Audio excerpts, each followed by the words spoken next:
ಪರಿಶುದ್ಧನೂ ಉನ್ನತನೂ ಆದಂತಹ ಪರಲೋಕದಲ್ಲಿರುವ ನಮ್ಮ ತಂದೆ, ಉನ್ನತವಾದ ಶ್ರೇಷ್ಠವಾದ ನಾಮಕ್ಕೆ ವಂದನೆಗಳು, ಸ್ತೋತ್ರಗಳು. ಅಪ್ಪ, ಈ ಕೊಟ್ಟಂಥ ಅಮೂಲ್ಯವಾದ ಸಮಯದಲ್ಲಿ ತಂದೆ ಅಪ್ಪ, ನಿಮ್ಮ ಮಕ್ಕಳೊಂದಿಗೆ ವಾಕ್ಯ ಧ್ಯಾನವನ್ನು ಮಾಡುವುದಕ್ಕೆ ನೀವು ನಮಗೆ ಸಹಾಯವನ್ನು ಮಾಡಿದ್ದೀರಾ. ನಿಮಗೆ ಸ್ತೋತ್ರ ತಂದೆ.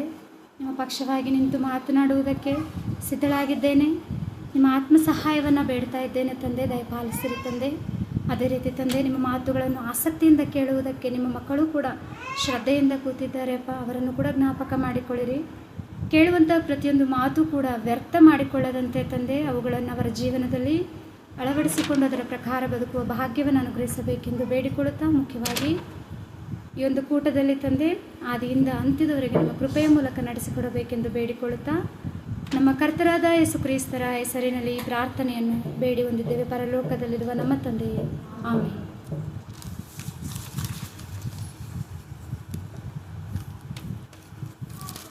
ಓಕೆ ಪ್ರಿಯರೇ, ತುಂಬ ಸಂತೋಷ.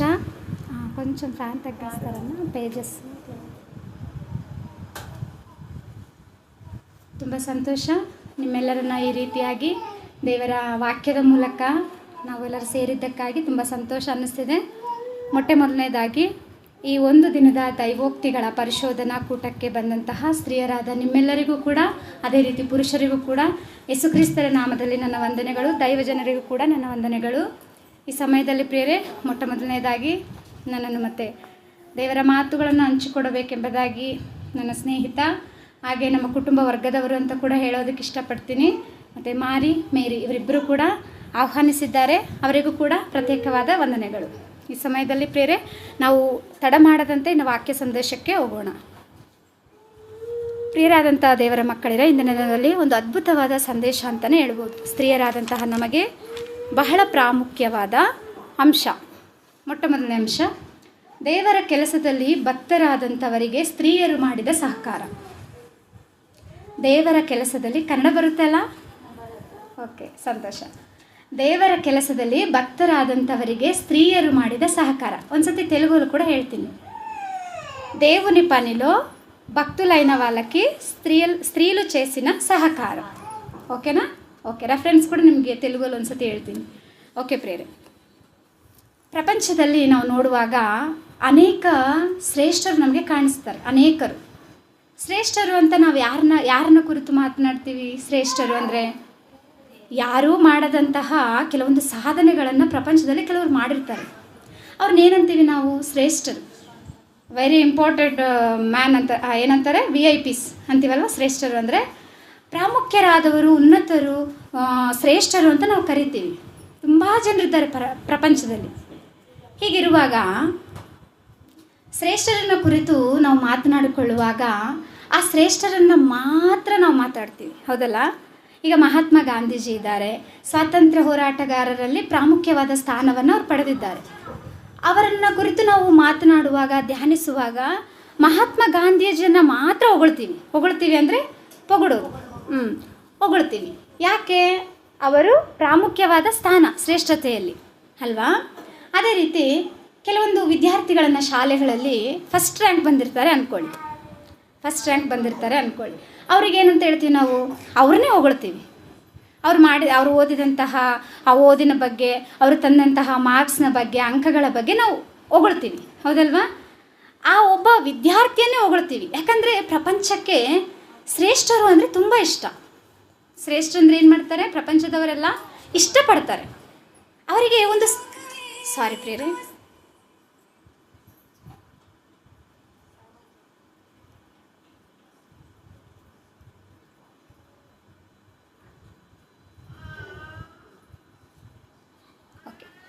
ಅಂದರೆ ಶ್ರೇಷ್ಠರಾದಂಥವನ್ನ ಪ್ರಪಂಚದಲ್ಲಿ ಎಲ್ಲರೂ ಕೂಡ ಹೊಗಳೋದನ್ನು ನಾವು ನೋಡ್ತಾ ಇರ್ತೀವಿ ಪ್ರಿಯರೇ. ಯಾಕಂತಂದರೆ ಶ್ರೇಷ್ಠರು ಅಂದ ತಕ್ಷಣ ಎಲ್ಲರಿಗೂ ತುಂಬ ಇಷ್ಟ. ಇವರೇನೋ ಜೀವನದಲ್ಲಿ ಸಾಧನೆ ಮಾಡಿದ್ದಾರೆ, ಅವ್ರನ್ನ ಹೊಗಳಬೇಕು, ಒಂದು ಸ್ಥಾನದಲ್ಲಿ ಇಡಬೇಕು, ಅವರಿಗೆ ಗೌರವ ಕೊಡಬೇಕು ಅಂತ ಎಲ್ಲರೂ ಅಂದ್ಕೊಳ್ಳೋದು ಸಹಜ, ಅದು ಒಳ್ಳೆಯದು ಕೂಡ. ಆದರೆ ಒಬ್ಬ ವಿದ್ಯಾರ್ಥಿ ಶ್ರೇಷ್ಠನಾಗಿ ಎಲ್ಲರ ಮುಂದೆ ಕಾಣಿಸ್ತಾ ಇದ್ದಾನೆ, ನ್ಯೂಸ್ ಮೀಡಿಯಾಗಳೆಲ್ಲ ತೋರಿಸ್ತಾ ಇದ್ದಾರೆ, ಆತನ ಫಸ್ಟ್ ರ್ಯಾಂಕ್ ಬಂದಿದ್ದಾನೆ ಅಂತ ಆ ಹುಡುಗನ್ನ ಮಾತ್ರ ತೋರಿಸ್ತಿರ್ತಾರೆ. ಆದರೆ ಆ ಶ್ರೇಷ್ಠತೆ ಆ ಹುಡುಗನಿಗೆ ಮಾತ್ರ ಸಂಬಂಧಪಟ್ಟದ್ದು ಅಲ್ಲ. ನಿಮ್ಗೆ ಅರ್ಥ ಆಗ್ತಿದೆಯಾ? ಒಬ್ಬ ಮಹಾತ್ಮ ಗಾಂಧೀಜಿಯವರು ಸ್ವಾತಂತ್ರ್ಯ ಹೋರಾಟಗಾರರಲ್ಲಿ ಹೋರಾಟವನ್ನು ಮಾಡಿದ್ದಾರೆ ಅಂತಂದರೆ ಆತನೊಬ್ಬನಿಂದಲೇ ಸ್ವಾತಂತ್ರ್ಯ ಬರಲಿಲ್ಲ. ಆದರೆ ಮಹಾತ್ಮ ಗಾಂಧೀಜಿಯನ್ನೇ ಮಾತ್ರ ಎಲ್ಲರೂ ಹೊಗಳ್ತಾರೆ. ಪ್ರಪಂಚದಲ್ಲಿ ಯಾರನ್ನೇ ತಗೊಳ್ಳಿ ನೀವು, ಒಬ್ಬ ಶ್ರೇಷ್ಠವಾದ ಸ್ಥಾನದಲ್ಲಿ ಯಾರಾದರೂ ಇದ್ದರೆ ಅವರ ಹಿಂದೆ ಸಹಕಾರ ಮಾಡುವಂಥವರು ಅನೇಕರಿರ್ತಾರೆ. ನಾವು ಶ್ರೇಷ್ಠರನ್ನು ಮಾತ್ರ ಜ್ಞಾಪಕ ಮಾಡ್ಕೊಳ್ತೀವಿ, ಅವರನ್ನು ಕುರಿತು ಮಾತ್ರ ಹೊಗಳ್ತೀವಿ. ಆದರೆ ಆ ಶ್ರೇಷ್ಠರಾದ ಸ್ಥಾನಕ್ಕೆ ಬರುವುದಕ್ಕೆ ಅವರ ಹಿಂದೆ ಇದ್ದು ಸಹಕಾರ ಮಾಡಿದಂಥವರು ಅನೇಕರು. ನಮ್ಮ ಬ್ಯಾಂಗ್ಳೂರಲ್ಲಿ ನಿಮ್ಮೆಲ್ಲರಿಗೂ ಗೊತ್ತು, ಇನ್ಫೋಸಿಸ್ ವ್ಯವಸ್ಥಾಪಕಿ ಸುಧಾಮೂರ್ತಿ, ನಿಮ್ಗೆ ಗೊತ್ತಿರ್ಬೋದು ಅಂತ ಅಂದ್ಕೊಳ್ತೀನಿ ನಾನು. ಆ ಸುಧಾಮೂರ್ತಿಯವರು ಆಕೆಯ ಒಂದು ಪರಿಚಯವನ್ನು ಇಂಟರ್ವ್ಯೂಲ್ಲಿ ಹೇಳುವಾಗ ಏನಂತ ಹೇಳ್ತಾರೆ ಅಂತಂದರೆ, ಆಕೆ ಕರ್ನಾಟಕದಲ್ಲಿ ಸಮಾಜ ಸೇವಕಿಯರಲ್ಲಿ ತುಂಬ ಪ್ರಾಮುಖ್ಯವಾದ ಸ್ಥಾನವನ್ನು ಹೊಂದಿದ್ದಾರೆ. ಆಕೆಯನ್ನು ಕೂಡ ತುಂಬ ಶ್ರೇಷ್ಠಳು ಅಂತ ಮಾತನಾಡ್ಕೊಳ್ತಾರೆ ಕರ್ನಾಟಕದಲ್ಲಿ. ಆಕೆ ಕೂಡ ಒಂದು ಇಂಟರ್ವ್ಯೂಲ್ಲಿ ಏನಂತ ಮಾತಾಡ್ತಾಳೆ ಅಂದರೆ, ಆಕೆ ಹೋಗ್ತಕ್ಕಂಥ ಕಾಲೇಜಲ್ಲಿ ವಾಶ್ರೂಮ್ ಇರಲಿಲ್ವಂತೆ. ವಾಶ್ರೂಮ್ ಇಲ್ದಿದ್ದಾಗ, ಇಲ್ಲ ನಾನು ಏನೇ ಕಷ್ಟ ಬರಲಿ ಓದಬೇಕು, ಒಂದು ಸತಿ ಮನೇಲಿ ವಾಶ್ರೂಮ್ ಹೋಗಿ ಬಂದರೆ ಕಾಲೇಜ್ಗೆ ಹೋಗಿ ಕ್ಲಾಸಸ್ ಎಲ್ಲ ಮುಗಿಸ್ಕೊಂಡು ಮತ್ತೆ ಮನೆಗೆ ಬಂದು ವಾಶ್ರೂಮ್ಗೆ ಹೋಗೋರಂತೆ ಅವರು. ಯಾಕೆ ಹೇಳ್ತಿದ್ದೀನಿ ಈ ವಿಷಯ ಅಂತಂದರೆ, ವಾಶ್ರೂಮ್ ಇಲ್ಲ ಅಂತೇಳಿ ಅವ್ರು ಕಾಲೇಜನ್ನು ಬಿಟ್ಟುಬಿಟ್ಟಿದ್ರೆ ಇಂದಿನ ದಿನದಲ್ಲಿ ಇನ್ಫೋಸಿಸ್ ಅನ್ನೋ ಒಂದು ವ್ಯವಸ್ಥೆನೇ ಇರ್ತಿರಲಿಲ್ಲ. ಆಮೇಲೆ ದೇವರು ಅಂದರೆ ಒಳ್ಳೆಯ ಕಾರ್ಯಗಳಲ್ಲಿ ದೇವರು ಕೂಡ ಕೆಲವರಿಗೆ ಅವಕಾಶವನ್ನು ಕೊಡ್ತಾರಲ್ವ, ಅವರಿಗೆ ಎಂಥ ಸ್ಥಾನ ಬರುತ್ತೆ ಅಂತಂದರೆ ಪ್ರಿಯರೇ, ಬರ್ತಾ ಭವಿಷ್ಯದಲ್ಲಿ ವರ್ತಮಾನದಲ್ಲಿ ಅಂದರೆ ಯಾವ ರೀತಿ ಅವರು ಬದಲಾಗ್ತಾರೆ ಅಂತಂದರೆ, ಅವರೇ ಗೌರ್ಮೆಂಟ್ಗೋಸ್ಕರ ಸುಮಾರು ಶೌಚಾಲಯಗಳನ್ನು ಕಟ್ಟಿಸುವ ರೀತಿಗೆ ದೇವರು ಅವರನ್ನ ಉನ್ನತ ಸ್ಥಾನಕ್ಕೆ ಏರಿಸ್ತಾರೆ. ಅಂದರೆ ಕಷ್ಟಪಟ್ಟು ಉನ್ನತ ಸ್ಥಾನಕ್ಕೆ ಬಂದಂಥವರು ಅನೇಕರಿದ್ದಾರೆ. ಈಗ ನಾವು ಆಲೋಚನೆ ಮಾಡ್ತಕ್ಕಂಥ ಅಂಶ ಏನು? ದೇವರ ಕೆಲಸದಲ್ಲಿ ಭಕ್ತರಾದಂಥವರಿಗೆ ಸಹಕಾರರಾದಂತಹ ಸ್ತ್ರೀಯರು. ನೋಡೋಣ ಪ್ರಿಯರೇ, ಬೈಬಲಲ್ಲಿ ಕೂಡ ಅನೇಕ ಭಕ್ತರಿದ್ದಾರೆ. ಅನೇಕ ಭಕ್ತರನ್ನು ನಾವು ಶ್ರೇಷ್ಠರು ಅಂತ ಮಾತನಾಡ್ಕೊಳ್ತೀವಿ, ಹೌದಲ್ಲ? ಭಕ್ತರು ನಮಗೆಲ್ಲರಿಗೂ ಗೊತ್ತು. ಯಾರ್ಯಾರು ಭಕ್ತರು? ಒಂದು 2-3 ಹೆಸರು ಹೇಳಿ ನೋಡೋಣ. ಒಂದು 2-3 ಹೆಸರು ಹೇಳಿ ಭಕ್ತರು. ಭಕ್ತರಲ್ಲಿ ಪುರುಷರದ್ದು ಹೇಳಿ, ಅದ್ರ ಹಿಂದೆ ಸ್ತ್ರೀಯರ ಸಹಕಾರ ಇರುತ್ತೆ. ಯಾರ್ಯಾರು ಹೇಳಿ ನೋಡೋಣ. ಒಂದು 4 ಜನ ಹೇಳ್ತೀರಾ? ಅಬ್ರಹಾಮ್, ಇಸಾಕ್, ಯಾಕೋಬು, ದಾವೀದು, ಇನ್ನು ಎಷ್ಟು ತುಂಬ ಜನ ಇದ್ದಾರಲ್ವಾ? ಹಾಗೆ ಬೈಬಲಲ್ಲಿ ಕೂಡ ತುಂಬ ಜನ ಭಕ್ತರಿರುವಾಗ ಅವರಿಗೆ ಭಕ್ತನು ಅಂತ ಹೆಸರು ಬರೋದಕ್ಕೆ ಆ ಭಕ್ತನ ಹಿಂದೆ ಸುಮಾರು ಜನ ಸ್ತ್ರೀಯರಿರ್ತಾರೆ.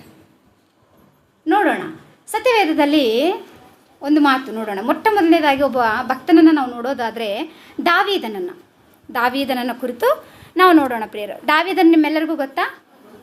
ನೋಡಿದ್ದೀರಾ ನೀವು? ಇಲ್ವಲ್ಲ, ಬೈಬಲಲ್ಲಿ ನಾವು ಓದಿದ್ದೀವಿ, ತಿಳ್ಕೊಂಡಿದ್ದೀವಿ, ಹೌದಲ್ಲ? ಓಕೆ, ದಾವೀದನನ್ನು ಕುರಿತು ಆಲೋಚನೆ ಮಾಡುವಾಗ ಆತನಿಗೆ ದೇವರು ಕೊಟ್ಟಂಥ ಸಾಕ್ಷಿ ಹೇಗಿರುತ್ತೆ ಗೊತ್ತಾ?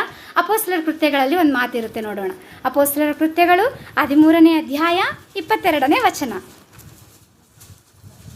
ಅಪೊಸ್ತಲರ ಕೃತ್ಯಗಳು 13ನೇ ಅಧ್ಯಾಯ 22ನೇ ವಚನ. ಆಮೇಲೆ ದೇವರು ಅವನನ್ನು ತೆಗೆದುಹಾಕಿ ದಾವೀದನನ್ನು ಅವರ ಮೇಲೆ ಅರಸನನ್ನಾಗಿ ಮಾಡಿ, ಇಷಯನ ಮಗನಾದ ದಾವೀದನು ನನಗೆ ಸಿಕ್ಕಿದನು, ಅವನು ನನಗೆ ಒಪ್ಪುವ ಮನುಷ್ಯನು, ಅವನು ನನ್ನ ಇಷ್ಟವನ್ನೆಲ್ಲ ನೆರವೇರಿಸುವವನು ಎಂಬುದಾಗಿ ಅವನ ವಿಷಯದಲ್ಲಿ ಸಾಕ್ಷಿ ಹೇಳಿದನು. ಅಪೊಸ್ತಲ ಕಾರ್ಯములు 13వ అధ్యాయము 22వ ವಚನము. ಅಲ್ಲಿ ಏನಂತ ಮಾತನಾಡ್ತಾರೆ ಅಂತಂದರೆ, ದಾವೀದನನ್ನು ಕುರಿತು, ಈ ದಾವೀದನು ಎಂತಹ ಕ್ಯಾರೆಕ್ಟರ್ ಇರ್ತಕ್ಕಂಥ ಮನುಷ್ಯ ಗೊತ್ತಾ? ದೇವರ ಉದ್ದೇಶಗಳನ್ನೆಲ್ಲ ನೆರವೇರಿಸಿದ ಆತನು. ಈ ಸಾಕ್ಷಿ ದೇವರು ಕೊಡಬೇಕು ಅಂತಂದರೆ ದೇವರು ಎಷ್ಟು ಉನ್ನತವಾಗಿ ಆತನನ್ನು ಪ್ರೀತಿಸಿರ್ಬೋದು. ದೇವರನ್ನು ಆ ರೀತಿ ಮೆಚ್ಚಿಸಬೇಕು ಅಂತಂದರೆ ದಾವೀದನು ತನ್ನ ಬದುಕಿನ ಕಾಲದಲ್ಲಿ ಎಷ್ಟು ಕಷ್ಟಪಟ್ಟಿರಬಹುದು, ದೇವರಿಗೋಸ್ಕರ ಎಷ್ಟು ಆಲೋಚನೆ ಮಾಡಿರ್ಬೋದು. ನೋಡಿ, ದೇವರು ದಾವೀದನು ನನಗೆ ಒಪ್ಪುವ ಮನುಷ್ಯನು, ನನ್ನ ಇಷ್ಟವನ್ನೆಲ್ಲ, ಒಂದಿಷ್ಟವನ್ನು ನೆರವೇರಿಸಿದ್ದಾನೆ ಅಂತ ಹೇಳಿಲ್ಲ, ನನ್ನ ಇಷ್ಟವನ್ನೆಲ್ಲ ನೆರವೇರಿಸಿದವನು. ಇಷ್ಟು ಉನ್ನತವಾದ ಸಾಕ್ಷಿ ದಾವೀದನಿಗಿರುತ್ತೆ. ಮತ್ತೊಂದು ವಿಷಯ ಹೇಳ, ದಾವೀದನು ಭಕ್ತನು ಅಂತ ಆಲೋಚನೆ ಮಾಡ್ತಾ ಇದ್ದೀವಿ, ಓಕೆ. ಅದಕ್ಕಿಂತ ಮುಂಚೆ ದಾವೀದನು ಒಬ್ಬ ಅರಸನು. ಯಾರು? ಅರಸನು. ಅಷ್ಟೇ ಅಲ್ಲ, ಯುದ್ಧಶೂರನು. ಅಷ್ಟೇ ಅಲ್ಲ, ವಿದ್ವಾಂಸನು. ಅಷ್ಟೇ ಅಲ್ಲ, ಆತನಿಗಿರ್ತಕ್ಕಂಥ ಪ್ರಾವೀಣ್ಯತೆಯನ್ನು ನೋಡಿದ್ರೆ ಹಾಡುಗಾರನು. ಎಂತೆಂತಹ ಕ್ವಾಲಿಟೀಸು ದಾವೀದನ ಬದುಕಿನಲ್ಲಿ ಇರುತ್ತೆ ಅಂತಂದರೆ, ಅಷ್ಟು ಉನ್ನತವಾದ ಗುಣಗಳನ್ನು ಹೊಂದಿದಂತಹ ದಾವೀದನು ದೇವರನ್ನು ಪ್ರೀತಿಸ್ತಾನೆ.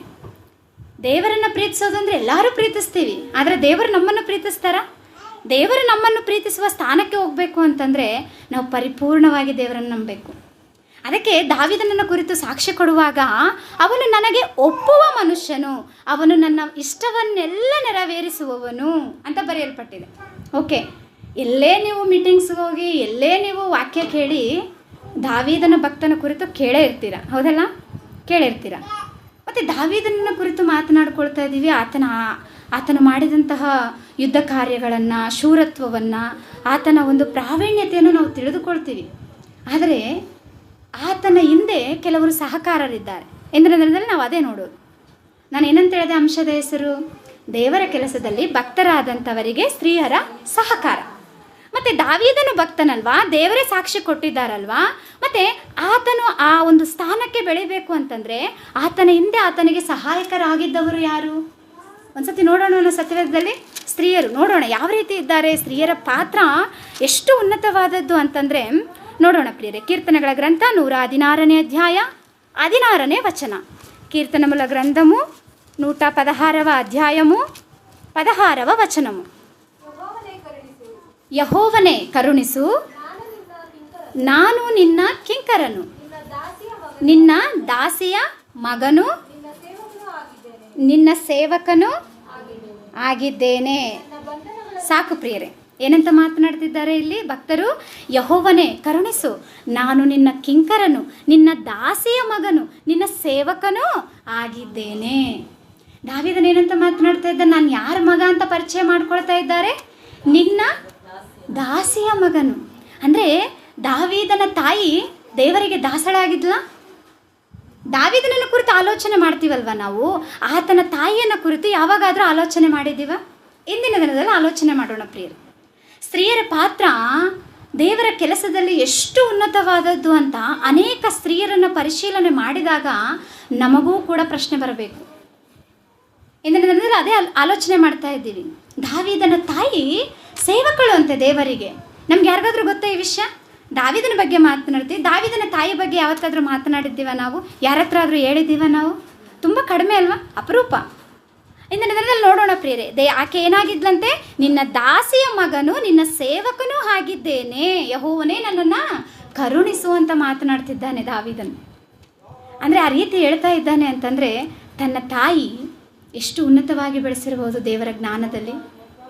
ತಂದೆ, ನಾನು ರಾಜನು, ನಾನು ಯುದ್ಧಶೂರನು, ನಾನು ವಿದ್ವಾಂಸನು, ನನ್ನನ್ನು ಜ್ಞಾಪಕ ಮಾಡ್ಕೊ ಅಂತ ಹೇಳಿಲ್ಲ. ಏನಂತ ಹೇಳಿದ್ನು? ನಿನ್ನ ದಾಸಿಯ ಮಗನು, ನನ್ನನ್ನು ಕರುಣಿಸು ಅಂತ ಮಾತನಾಡ್ತಿದ್ದಾನೆ. ಅಂತಂದರೆ ದಾವೀದನ ತಾಯಿ ಕೂಡ ಆತನನ್ನು ದೇವರ ಜ್ಞಾನದಲ್ಲಿ ಬೆಳೆಸಿದ್ದಾಳೆ ಪ್ರಿಯರೇ. ದಾವೀದನು ಅಷ್ಟು ಉನ್ನತವಾದ ಭಕ್ತನಾಗಬೇಕು ಅಂತಂದರೆ ಆತನ ತಾಯಿಯ ಸಹಕಾರ ಇದೆಯಾ? ಸಹಕಾರ ಇದೆ. ಮತ್ತೊಂದು ಮಾತು ನೋಡೋಣ, ಮತ್ತೊಂದು ಮಾತು. ಕೀರ್ತನೆಗಳ ಗ್ರಂಥ 86ನೇ ಅಧ್ಯಾಯ 16ನೇ ವಚನ. ಅದೇ ಕೀರ್ತನೆಗಳ ಗ್ರಂಥ 86ನೇ ಅಧ್ಯಾಯ 16ನೇ ವಚನ. 86వ అధ్యాయము 16వ వచనము.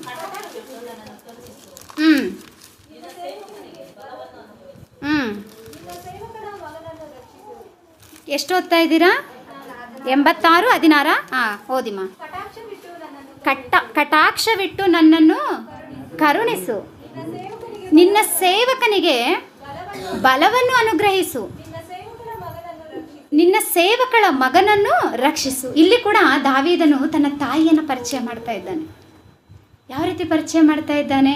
ನಾನು ನಿನ್ನ ಸೇವಕಳ ಮಗನು. ಎಷ್ಟು ಉನ್ನತವಾದ ಸ್ಥಾನ ಇದೆ ನೋಡಿ ದಾವೀದನ ತಾಯಿಗೆ. ನಿನ್ನ ಸೇವಕಳ, ಮತ್ತೆ ಆಕೆಯನ್ನು ಕುರಿತು ನಾವೆಲ್ಲೂ ಓದಿಲ್ವಲ್ಲ, ನಮಗೆ ಗೊತ್ತಿಲ್ವಲ್ಲ ಅಂತ ನಾವು ಅಂದ್ಕೊಳ್ಬೋದು. ಪರಿಚಯ ಮಾಡ್ತಿದ್ದಾನೆ. ಯಾವಾಗಲೂ ಸತ್ಯವೇದವನ್ನು ಓದ್ತಾ ಇದ್ರೆ ಇಂತಹ ಅದ್ಭುತವಾದ ಸಂಗತಿಗಳು ನಮ್ಗೆ ಗೊತ್ತಾಗುತ್ತೆ.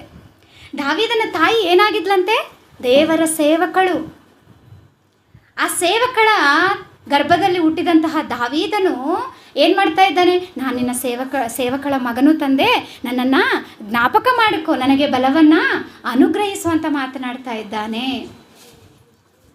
ಮತ್ತು ದಾವೀದನ ತಾಯಿ ತನ್ನ ಮಗನನ್ನು ಬಾಲ್ಯದಲ್ಲಿ ಯಾವ ರೀತಿ ಬೆಳೆಸಿದ್ಲು?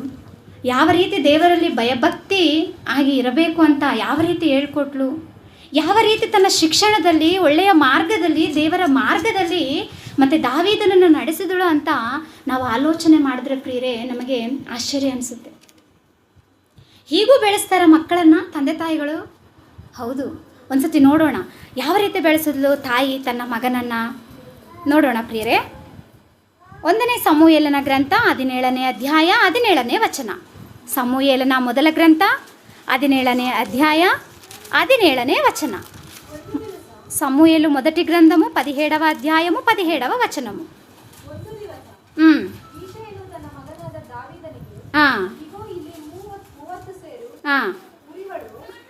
ಉರಿಗಾಳು ಮತ್ತು 10 ರೊಟ್ಟಿಗಳು ಇರುತ್ತವೆ. ಇವುಗಳನ್ನು ತೆಗೆದುಕೊಂಡು ಶೀಘ್ರವಾಗಿ ಪಾಳ್ಯಕ್ಕೆ ಹೋಗಿ ನಿನ್ನ ಅಣ್ಣಂದರಿಗೆ ಕೊಡು. ಇಲ್ಲಿ ಅದೆಲ್ಲ ಓದಾದ್ಮೇಲೆ ಕೆಳಗಡೆ ಬನ್ನಿ. ಅಲ್ಲಿ ದಾವೀದನು ದೇವರನ್ನ ಕುರಿತು ಮಾತನಾಡ್ತಾನೆ. 26ನೇ ವಚನ ಓದ್ತೀರಾ? 26ನೇ ವಚನ. ಆಗ ದಾವೀದನು 26ನೇ ವಚನ. ದಾವೀದನು ಜೀವಸ್ವರೂಪನಾದ ದೇವರ ಸೈನ್ಯವನ್ನು ಹೀಯಾಳಿಸುವುದಕ್ಕೆ ಸುನ್ನತಿ ಇಲ್ಲದ ಈ ಫಿಲಿಷ್ಟಿಯನು ಎಷ್ಟರವನು? ಇವನನ್ನು ಕೊಂದು ಇಸ್ರಾಯೇಲರಿಗೆ ಬಂದಿರುವ ನಿಂದೆಯನ್ನು ತೆಗೆದು ಹಾಕುವವನಿಗೆ ಸಿಕ್ಕುವುದೇನೆಂದು ಹೇಳಿದಿರಿ ಎಂದು ತನ್ನ ಬಳಿಯಲ್ಲಿ ನಿಂತಿದ್ದ ಮನುಷ್ಯರನ್ನ ಕೇಳಿದನು. ನೋಡಿ ಪ್ರಿಯರೇ, ದಾವೀದನನ್ನ ತಾಯಿ ಯಾವ ರೀತಿ ಬೆಳೆಸಿದ್ಲು ಅಂತ ಈ ವಚನದ ಮುಖಾಂತರ ನಮಗೆ ಅರ್ಥ ಆಗಬೇಕು. ನಾನು ಇದಕ್ಕೆ ವಿವರಣೆಯನ್ನು ಕೊಡ್ತೀನಿ ಈ ಸಮಯದಲ್ಲಿ. ಗೊಲ್ಯಾತು ಮತ್ತು ದಾವೀದನ ಯುದ್ಧ ನಿಮ್ಮೆಲ್ಲರಿಗೂ ಗೊತ್ತು. ಈ ಗೊಲ್ಯಾತನು ಫಿಲಿಸ್ಟಿಯನು, ಇಸ್ರಾಯೇಲರನ್ನು ಬೈತಾ ಇರ್ತಾನೆ, ಇಸ್ರಾಯೇಲರ ದೇವರಾದ ಯೆಹೋವನನ್ನು ಹೀಯಾಳಿಸ್ತಾ ಇರ್ತಾನೆ. ಅಂತಹ ಸಮಯದಲ್ಲಿ ರಾಜನು ಆ ಸೈನ್ಯವನ್ನು, ಇಸ್ರಾಯೇಲರ ಸೈನ್ಯವೆಲ್ಲ ಕರ್ಕೊಂಡೋದ್ರೂ ಕೂಡ ಆ ಗೊಲ್ಯಾತನನ್ನು ನೋಡಿ ಭಯಪಟ್ಟಾಗ ಈ ದಾವೀದನ ಅಣ್ಣಂದಿರು ಕೂಡ ಆ ಸೈನ್ಯದಲ್ಲಿ ಇರ್ತಾರೆ. ಆದರೆ ದಾವೀದನ ಇರೋದಿಲ್ಲ. ಅವರಿಗೇನೋ ಊಟ ಕೊಡೋದಕ್ಕೋ ಉಪಚಾರ ಮಾಡೋದಕ್ಕೋ ಅವರ ಕ್ಷೇಮ ವಿಚಾರವನ್ನು ತಿಳಿದುಕೊಂಡು ಬರೋದಕ್ಕೋ ಹೋಗ್ತಾನೆ. ಹೋದಂತಹ ಸಂದರ್ಭದಲ್ಲಿ ಗೊಲ್ಯಾತನು ಏನಂತಾರೆ ರೋಷದಿಂದ ಇಸ್ರಾಯೇಲ್ ಸೈನ್ಯವನ್ನು, ಇಸ್ರಾಯೇಲ್ ದೇವರನ್ನು ಬೈತಾ ಇರ್ತಾನೆ ಗೊಲ್ಯಾತನು. ಯಾರ ದೇವರು, ಯೆಹೋವನು ಯಾರು ಅಂತ ಮಾತನಾಡುವಾಗ ದಾವೀದನು ಚಿಕ್ಕವನು. ಆ ಚಿಕ್ಕವನ ಬಾಯಲ್ಲಿ ಬರ್ತಕ್ಕಂಥ ಮಾತು ಹೇಗಿರುತ್ತೆ ಅಂತಂದರೆ, ನಾನು ಒಂದ್ಸತಿ ಓದ್ತೀನಿ ಕೇಳಿ. ಜೀವ ಸ್ವರೂಪನಾದ ದೇವರ ಸೈನ್ಯವನ್ನು ಹೀಯಾಳಿಸುವುದಕ್ಕೆ ಸುನ್ನತಿ ಇಲ್ಲದ ಈ ಫಿಲಿಷ್ಟಿಯನು ಎಷ್ಟರವನು? ತೆಲುಗಲ್ಲಿ ಒಂದ್ಸತಿ ಓದ್ತೀರಾ? 26ನೇ ವಚನ.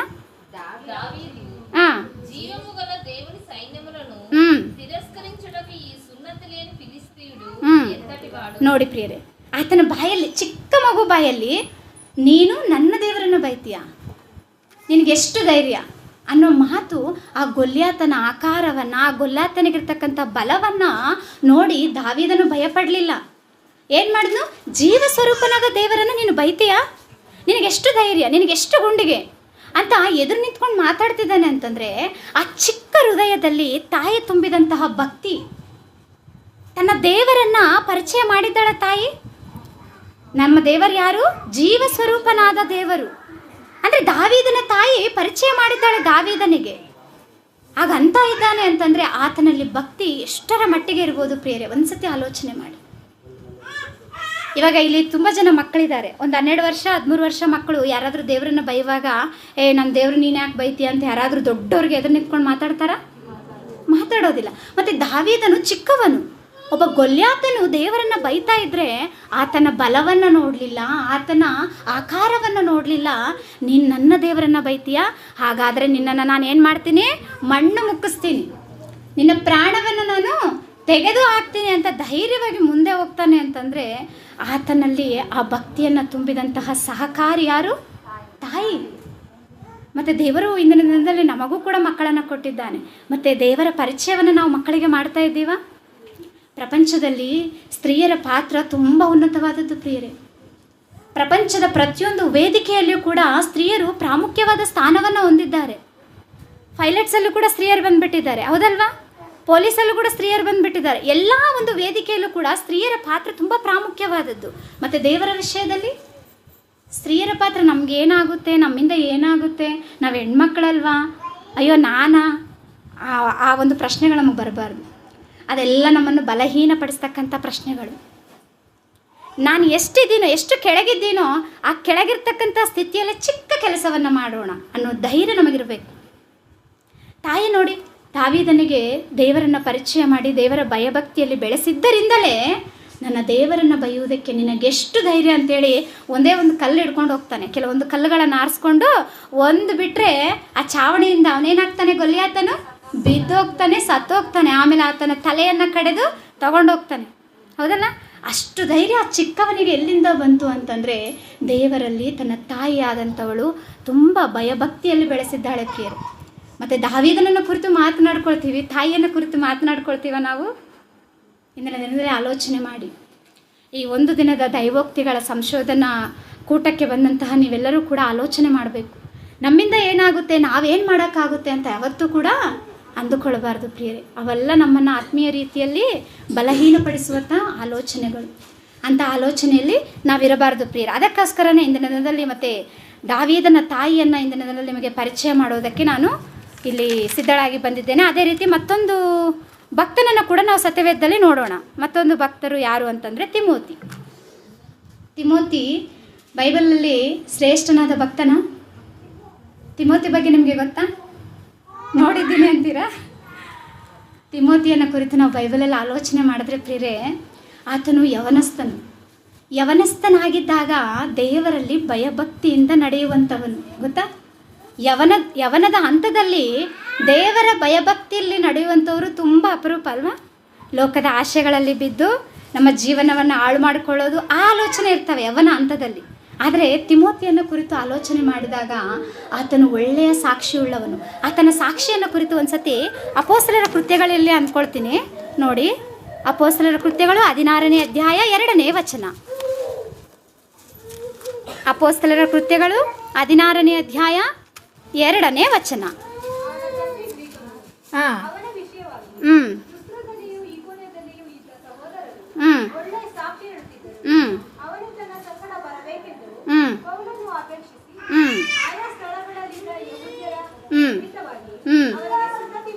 ಹ್ಞೂ ಓಕೆ ಪ್ರಿಯರೇ, ಸಾಕು. ಇಲ್ಲಿ ತಿಮೋತಿಯನ್ನು ಕುರಿತು ದೇವರು ಬರೆಸ್ತಾ ಇದ್ದಾರೆ. ಪೌಲನು ದೆರ್ಬೆಗೂ ಲುಸ್ತ್ರಕ್ಕೂ ಬಂದನು. ಲುಸ್ತ್ರದಲ್ಲಿ ತಿಮೋತಿಯನೆಂಬ ಶಿಷ್ಯನಿರ್ತಾನೆ ಪೌಲನಿಗೆ. ಪೌಲನನ್ನು ಕುರಿತು ನಾವು ಸತ್ಯವೇದದಲ್ಲಿ ಆಲೋಚನೆ ಮಾಡಿದಾಗ ತುಂಬ ಭಕ್ತಿವಂತನು. ದೇವರ ಅನೇಕ ಸೈತಾನನ ಅನೇಕ ಶೋಧನೆಗಳನ್ನು ದೇವರ ವಾಕ್ಯದ ಮೂಲಕ, ದೇವರ ಬಲದ ಮೂಲಕ ಎದುರಿಸಿದಂತಹ ವ್ಯಕ್ತಿಯಾಗಿ ನಮಗೆ ಪೌಲನು ಕಾಣಿಸ್ತಾನೆ. ಅಷ್ಟು ಉನ್ನತವಾದಂತಹ ವ್ಯಕ್ತಿಯಾಗಿರ್ತಕ್ಕಂಥ ಪೌಲನಿಗೆ ತಿಮೋತಿಯನು ಶಿಷ್ಯನು. ಆ ಶಿಷ್ಯನು ಯಾವ ರೀತಿ ಇದ್ನು ಅಂತಂದರೆ, ಅವನು ಕ್ರಿಸ್ತನನ್ನು ನಂಬಿದ್ದ ಒಬ್ಬ ಯಹೂದ್ಯ ಸ್ತ್ರೀಯ ಮಗನು. ಆಕೆಯ ತಾಯಿ, ತಿಮೋತಿಯ ತಾಯಿ ಯಾರು? ಯಹೂದ್ಯಳು. ಆ ಯಹೂದ್ಯಳ ಮಗನೇ ಈ ತಿಮೋತಿಯನು. ಆತನ ತಂದೆ ಗ್ರೀಕನು, ಯಹೂದ್ಯನಲ್ಲ. ಆದರೆ ಈ ತಿಮೋತಿಯನ್ನು ಕುರಿತು ಯಾವ ರೀತಿ ಸಾಕ್ಷ್ಯ ಇತ್ತು ಅಂತಂದರೆ, ಅವನ ವಿಷಯವಾಗಿ ಲುಸ್ತ್ರದಲ್ಲಿಯೂ ಈಕೋನ್ಯದಲ್ಲಿಯೂ ಇದ್ದ ಸಹೋದರರು ಒಳ್ಳೆಯ ಸಾಕ್ಷಿ ಹೇಳುತ್ತಿದ್ದರು. ಮತ್ತು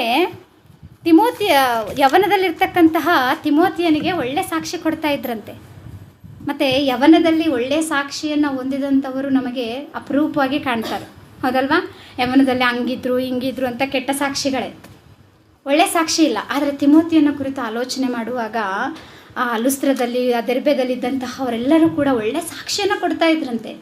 ಅಷ್ಟು ಸಾಕ್ಷಿ ಕೊಡ್ತಾ ಇದ್ದಾರೆ. ಪೌಲನೇ ನನ್ನ ಪ್ರಿಯ ಮಗನು ಅಂತ ಪರಿಚಯ ಮಾಡ್ಕೊಳ್ತಾರೆ ತಿಮೋತಿಯನ್ನು, ಹೌದಲ್ವಾ? ಸತ್ಯವೇದದಲ್ಲಿ ನಾವು ನೋಡ್ತೀವಿ. ತಿಮೋತಿಯನಿಗೆ ಪೌಲನ 2 ಪತ್ರಿಕೆಯನ್ನು ಬರೀತಾನೆ ಸತ್ಯವೇದದಲ್ಲಿ. ನನ್ನ ಪ್ರಿಯ ಮಗನೇ, ನಾನು ಎತ್ತಂತಹ ನನ್ನ ಮಗನೇ ಅಂತ ಮಾತನಾಡ್ತಾರೆ ಪೌಲನು. ಅಂತಹ ಪೌಲನಾದಂತಹ ಉನ್ನತವಾದ ಭಕ್ತನು ತಿಮೋತಿಯನ್ನು ಪ್ರಿಯ ಮಗನೇ ಅಂತ ಹೇಳ್ತಿದ್ದಾರೆ ಅಂತಂದರೆ, ತಿಮೋತಿ ಯಾವ ರೀತಿ ಬದುಕಿರ್ಬೋದು? ತಿಮೋತಿ ಯಾವ ರೀತಿ ದೇವರ ಕೆಲಸ ಮಾಡಿರ್ಬೋದು? ಆಲೋಚನೆ ಮಾಡಿ ಒಂದ್ಸತಿ. ಒಬ್ಬ ಒಳ್ಳೆ ವ್ಯಕ್ತಿ ಇನ್ನೊಬ್ಬರನ್ನು ಮೆಚ್ಚಿಕೊಳ್ತಾ ಇದ್ದಾನೆ, ಹೊಗಳ್ತಾ ಇದ್ದಾನೆ ಅಂತಂದರೆ ಅವನೇನಾಗಿರಬೇಕು? ಒಳ್ಳೆಯವನಾಗಿ ಇರಬೇಕು. ಕೆಟ್ಟವರಾಗಿದ್ದರೆ ನಾವು ಯಾರಾದರೂ ಇಷ್ಟಪಡ್ತಾರಾ? ಇಲ್ಲ. ಮತ್ತು ಪೌಲನಾದಂತಹ ಭಕ್ತನು ತಿಮೋತಿಯನ್ನು ಪ್ರಿಯ ಮಗನು ಅಂತ ಹೇಳ್ತಿದ್ದಾನೆ ಅಂತಂದರೆ ಆತನ ಜೀವನ ಉನ್ನತವಾದದ್ದು. ಆತನಿಗೆ ಮತ್ತು ತಿಮೋತಿಯನ್ನು ಒಬ್ಬ ಭಕ್ತನು ಅಂತ ಆಲೋಚನೆ ಮಾಡ್ತಾ ಇದ್ದೀವಿ. ಆ ತಿಮೋತಿಯನ್ನು ಭಕ್ತನು ಆಗುವುದಕ್ಕೆ ಆತನಿಗೆ ಸಹಕರಿಸಿದಂಥವರು ಯಾರು? ಹಿಂದೆ ಇದ್ದು ತಾಯಿ, ಅಜ್ಜಿ ಕೂಡ. ನೋಡೋಣ ಒಂದ್ಸತಿ ಆ ಮಾತನ್ನು. ತಿಮೋತಿಯನಿಗೆ ಬರೆದ ಮೊದಲನೇ ಪತ್ರಿಕೆ 2ನೇ ಪತ್ರಿಕೆ 1ನೇ ಅಧ್ಯಾಯ 3ನೇ ವಚನ. 2ನೇ ಪತ್ರಿಕೆ ತಿಮೋತಿಯನಿಗೆ ಬರೆದ 2ನೇ ಪತ್ರಿಕೆ 1ನೇ ಅಧ್ಯಾಯ 3ನೇ ವಚನ. ಪೌಲನು ಮಾತನಾಡ್ತಕ್ಕಂಥ ಮಾತು ಯಾರನ್ನ ಕುರಿತು? ತಿಮೋತಿಯನ್ನ ಕುರಿತು. ಏನಂತ ಮಾತನಾಡ್ತಾ ಇದ್ದಾನೆ? ನಾನು ಹಗಲಿರುಳು ನನ್ನ ಪ್ರಾರ್ಥನೆಗಳಲ್ಲಿ ನಿನ್ನನ್ನು ತಪ್ಪದೆ ಜ್ಞಾಪಿಸಿಕೊಳ್ಳುತ್ತೇನೆ. ಇದಲ್ಲದೆ ನಾನು ಪೂರ್ವಿಕರ ಭಕ್ತಿ ಮಾರ್ಗವನ್ನೇ ಅನುಸರಿಸಿ ಒಳ್ಳೆ ಮನಸ್ಸಾಕ್ಷಿಯುಳ್ಳವರಾಗಿ ಆರಾಧಿಸುವ ದೇವರಿಗೆ ನಿನ್ನ ವಿಷಯವಾಗಿ ಸ್ತೋತ್ರ ಸಲ್ಲಿಸುತ್ತೇನೆ. 2వ ತಿಮೋತಿ 1వ అధ్యాయం 3వ వచనము. ఓది ప్రియరే ಹಾಗೆ ಕೆಳಗಡೆ.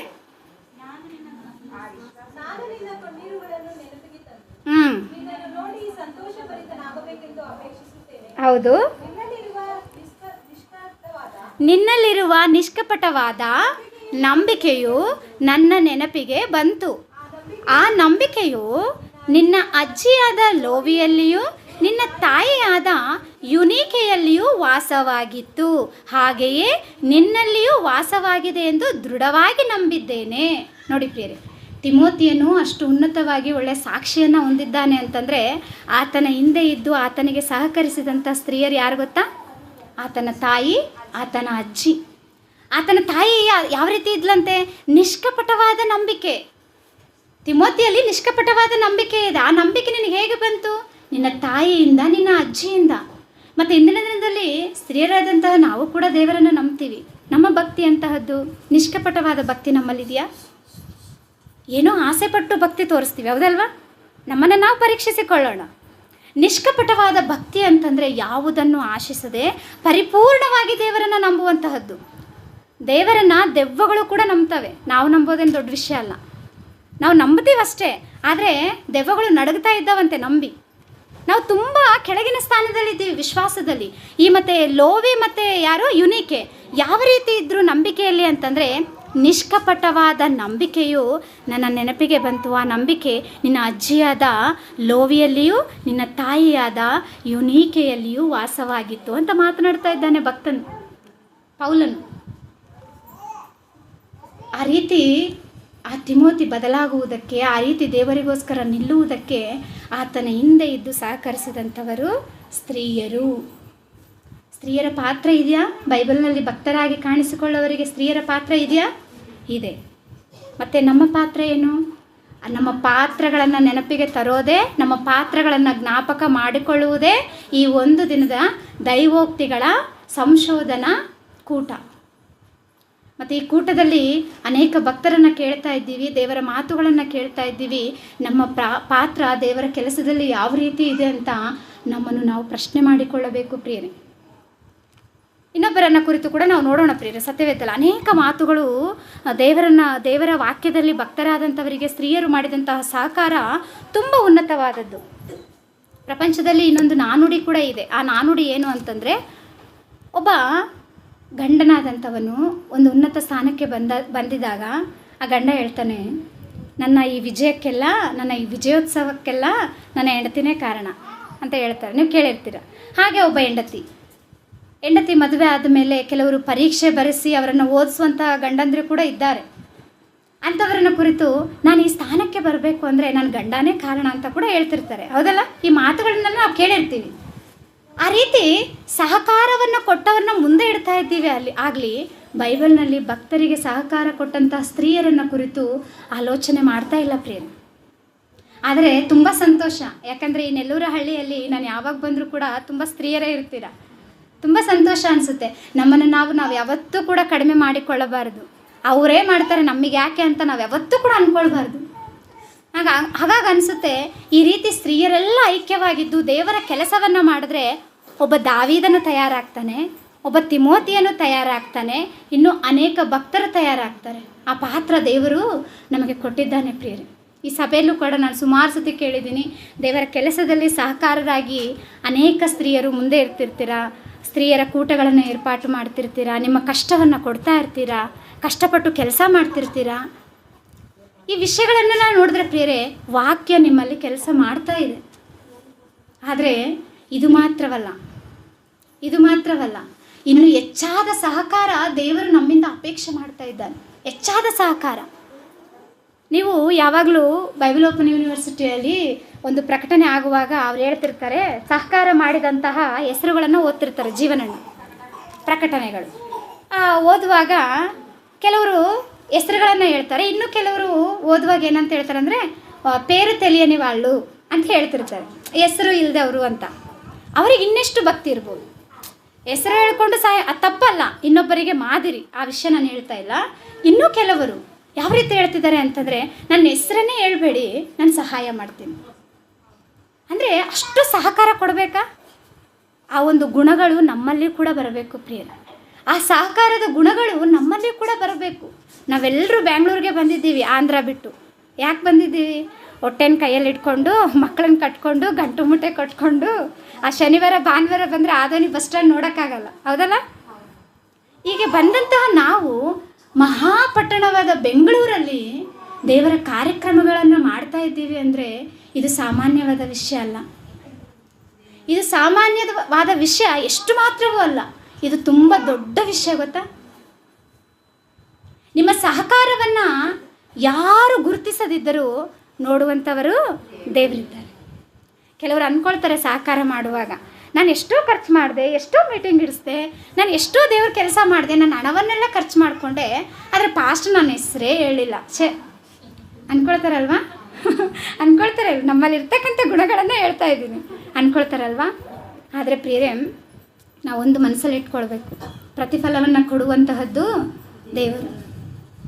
ಭೂಮಿಯ ಮೇಲೆ ನಿಮ್ಮ ಹೆಸರು ಹೇಳ್ತಾರೆ, ತುಂಬ ಜನರು ಸೇವಕರು ಹೇಳ್ತಾರೆ, ಏನೋ ಒಂದು ಜ್ಞಾಪಕ ಮರ್ತೋಗಿ ಯಾರೋ ಒಬ್ಬರು ಹೆಸರು ಹೇಳಿಲ್ಲ ಅಂದ್ಕೊಳ್ಳಿ, ಅದನ್ನು ತುಂಬ ಲೈಟಾಗಿ ತೊಗೊಳ್ಬೇಕು ನಾವು. ಯಾಕಂತಂದರೆ ನಾವು ಬರುವಂತಹ ಪ್ರತಿಫಲವನ್ನು ದೇವರಿಂದ ಮಾತ್ರ ಆಸೆ ಪಡಬೇಕು.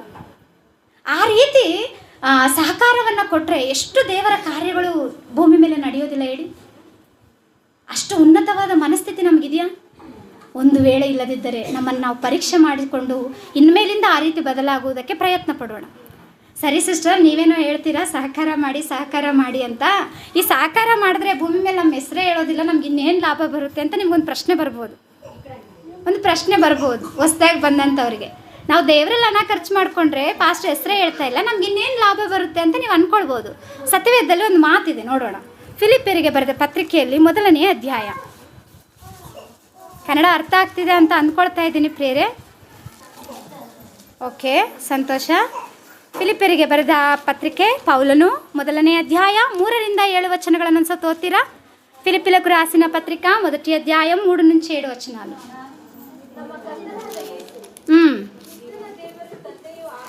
ಫಿಲಿಪ್ಪಿಯರಿಗೆ ಬರೆದ ಪತ್ರಿಕೆ 1ನೇ ಅಧ್ಯಾಯ 3ನೇ ವಚನ. ನಾನು ನಿಮಗೋಸ್ಕರ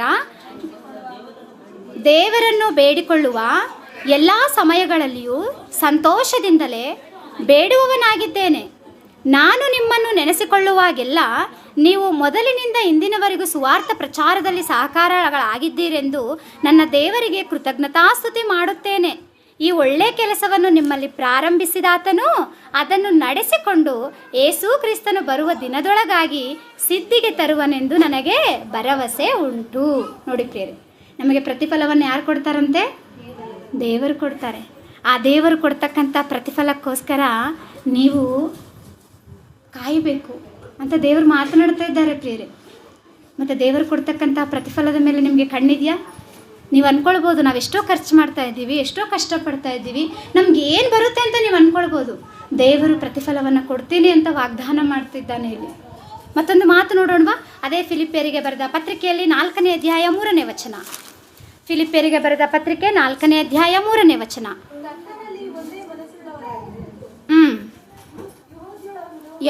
ಯಹೂದ್ಯಳನ್ನು ಸಂತುಕೆಯನ್ನು ಪ್ರಬೋಧಿಸುತ್ತೇನೆ, ಸತ್ಯ ಸಹುಜನೆ ಅವರಿಗೆ ಸಹಾಯಕನಾಗಿರಬೇಕೆಂದು ನಿನ್ನನ್ನು ಕೇಳಿಕೊಳ್ಳುತ್ತೇನೆ. ಅವರು ಕ್ಲೆಮೆನ್ಸ್ ಮುಂತಾದ ನನ್ನ ಜೊತೆ ಕೆಲಸದವರ ಸಹಿತವಾಗಿ ನನ್ನ ಕೂಡ ಸುವಾರ್ತೆಗೋಸ್ಕರ ಪ್ರಯಾಸಪಟ್ಟವರು. ಅವರವರ ಹೆಸರುಗಳು ಜೀವಬಾಧ್ಯರ ಪಟ್ಟಿಯಲ್ಲಿ ಬರೆದವೆ. ಏನರ್ಥ ಆಯಿತು ನಿಮಗೆ ವಚನದ ಮೂಲಕ? ನೀವು ಸಹಕಾರ ಮಾಡ್ತಿದ್ದೀರಲ್ವಾ, ಹಣವನ್ನು ಖರ್ಚು ಮಾಡ್ಕೊಳ್ತಾ ಇದ್ದೀರಲ್ವಾ, ನಿಮ್ಮ ಹೆಸರು ಗಿನ್ನಿಸ್ ರೆಕಾರ್ಡಲ್ಲಿ ಬರೀತಾರೆ ಅಂತ ಹೇಳ್ತಿದ್ದಾರೆ ದೇವರು? ಇಲ್ಲ. ರೇಷನ್ ಕಾರ್ಡಲ್ಲಿ ಬರೀತಾರೆ ಅಂತ ಹೇಳ್ತಿದ್ದೀರಾ? ಇಲ್ಲ. ಎಲ್ಲಿ? ಜೀವಬಾಧ್ಯರ ಪಟ್ಟಿಯಲ್ಲಿ. ಆ ಪಟ್ಟಿಯಲ್ಲಿ ನಿನ್ನ ಹೆಸರು ಲಿಖಿತವಾಗಬೇಕು ಅಂದರೆ ನೀನು ಭೂಮಿಯ ಮೇಲೆ ನಿನ್ನ ಸಹಕಾರವನ್ನು ಪರಿಪೂರ್ಣವಾಗಿ ಕೊಡಬೇಕು. ಕೊಡೋ 1 ರೂಪಾಯಿ ಆದರೂ ಪರಿಪೂರ್ಣ ಮನಸ್ಸಿನಿಂದ ಕೊಡಬೇಕು ಅಂತ ದೇವರು ಹೇಳ್ತಾರೆ. ಅದಕ್ಕೆ ಅವರಿಗೆ ಬರ್ತಕ್ಕಂಥ ಲಾಭ ಏನು? ಜೀವಬಾಧ್ಯರ ಪಟ್ಟಿಯಲ್ಲಿ ಅವರ ಹೆಸರುಗಳು. ಎಷ್ಟು ಉನ್ನತವಾದ ಸ್ಥಿತಿ! ಅಯ್ಯೋ, ಎಲ್ಲಿದೆ ಜೀವಬಾಧ್ಯರ ಪಟ್ಟಿ? ಎಲ್ಲಿದೆ ಪರಲೋಕ? ಎಲ್ಲಿದೆ ದೇವರು? ನಮಗೇನೋ ಯಾರಾದರೂ ನೋಡಿ ಬಂದಿದ್ದಾರಾ ಸಿಸ್ಟರ್ ಅಂತ ನೀವು ಅನ್ಬೋದು. ಈ ಸತ್ಯವೇದವನ್ನು ನಾನು ಎಲ್ಲೋದ್ರೂ ಕೂಡ ಈ ಮಾತು ಹೇಳ್ತೀನಿ. ಈ ಸತ್ಯವೇದವನ್ನು ನಾವೆಲ್ಲರೂ ನಂಬಲೇಬೇಕು. ಯಾಕೆ ಅಂತೀರಾ? ಈ ಸತ್ಯವೇದದಲ್ಲಿ ಬರೆಯಲ್ಪಟ್ಟ ಪ್ರತಿಯೊಂದು ಮಾತು ಕೂಡ ಅವು 100% ಸತ್ಯ. ಯಾಕೆ ಅಂತ ಹೇಳ್ತೀನಿ. ಕ್ರಿಶ್ಚಿಯನ್ಸ್ ಎಲ್ಲ ನೀವು ಹಂಗೆ ಹೇಳ್ತೀರಾ, ನಾವು ಹಿಂದೂಸು ನಾವು ಸತ್ಯವೇದವನ್ನು ನಂಬೋದಿಲ್ಲ ಅಂತ ಹೇಳೋರಿಗೂ ಕೂಡ ಒಂದು ಮಾತು ಏನು ಅಂತ ಗೊತ್ತಾ? ಈ ಒಂದು ಬೈಬಲ್ನಲ್ಲಿ ನಮ್ಮ ಪ್ರಪಂಚದ ಇತಿಹಾಸ ಇದೆ. ನೀವು ಓದಿದ್ರೆ ಪ್ರಪಂಚದಲ್ಲಿ ಯಾವ್ಯಾವ ರಾಜರು ಆಳ್ವಿಕೆ ಮಾಡಿದ್ರು, ಯಾವ್ಯಾವ ರಾಜರು ಪ್ರಪಂಚವನ್ನು ಅಭಿವೃದ್ಧಿಪಡಿಸಿದ್ರು ಅನ್ನೋ ಒಂದು ಇತಿಹಾಸ ಇದೆ. ಅಷ್ಟೇ ಅಲ್ಲ, ಇದರಲ್ಲಿ ಬರೆಯಲ್ಪಟ್ಟಂತಹ ಅನೇಕ ಸ್ಥಳಗಳು ಇಂದಿಗೂ ಸಹ ಸಾಕ್ಷಿಯಾಗಿ ನಮ್ಮ ಕಣ್ಣ ಮುಂದೆ ಇದೆ ಅಂತಂದರೆ ಇದು ಸತ್ಯವಾದ ಗ್ರಂಥ ಅಲ್ವಾ? ಕ್ರೈಸ್ತರು ಮಾತ್ರ ನಂಬುವಂಥ ಗ್ರಂಥನ? ಖಂಡಿತ ಅಲ್ಲ ಪ್ರಿಯರೇ. ಸತ್ಯವಾದ ಗ್ರಂಥ. ಅದಕ್ಕೋಸ್ಕರ ಆ ಸತ್ಯವಾದ ಗ್ರಂಥದಲ್ಲಿ ಸತ್ಯವಂತನಾದ ದೇವರು ನಿನಗೆ ಕೊಡ್ತಾ ಇದ್ದಾನೆ ವಾಗ್ದಾನವನ್ನು. ಏನಂತ? ನನ್ನ ಜೊತೆ ಕೆಲಸದವರ ಸಹಿತವಾಗಿ ನನ್ನ ಕೂಡ ಸುವಾರ್ತೆಗೋಸ್ಕರ ಪ್ರಯಾಸಪಟ್ಟವರು ಅವರವರ ಹೆಸರುಗಳು ಜೀವಬಾಧ್ಯರ ಪಟ್ಟಿಯಲ್ಲಿ ಬರೆದವೆ. ದೇವರು ನಮ್ಮ ಹೆಸರು ಕೂಡ ಬರ್ಕೊಳ್ಳಿ ಅಂತ ಪ್ರತಿಯೊಂದು ಸಹಕಾರವನ್ನು ಕೂಡ ನಾವು ಮಾಡಬೇಕು. ಕೊನೆಯದಾಗಿ ಮತ್ತೊಬ್ಬರನ್ನು ತೋರಿಸ್ತೀನಿ ನಾನು. ಯೇಸು ಕ್ರೈಸ್ತರಾದಂತಹ ನಮ್ಮೆಲ್ಲರಿಗೂ ಕೂಡ ಮಾದರಿ. ಆ ಯೇಸು ಕ್ರಿಸ್ತರನ್ನು ಕೂಡ ಆತನು ಮಾಡ್ತಕ್ಕಂಥ ಸುವಾರ್ತೆ ಕೆಲಸದಲ್ಲಿ ಸ್ತ್ರೀಯರ ಪಾತ್ರ ಎಷ್ಟು ಅಮೋಘವಾದದ್ದು ಅಂತ ನಾವು ಒಂದ್ಸತಿ ನೋಡೋದಾದರೆ ಯೋಹಾನನು ಬರೆದ ಸುವಾರ್ತೆಯಲ್ಲಿ ನೋಡೋಣ ಪ್ರಿಯರೇ. ಲೂಕನು ಬರೆದ ಸುವಾರ್ತೆ 8ನೇ ಅಧ್ಯಾಯ 1ನೇ ವಚನ. ಲೂಕನು ಬರೆದ 8ನೇ ಅಧ್ಯಾಯ 1ನೇ ವಚನ. ಲೂಕ ರಾಸಿನ ಸುವಾರ್ತೆ 8వ అధ్యాయం 1వ వచనం. ఓదిమ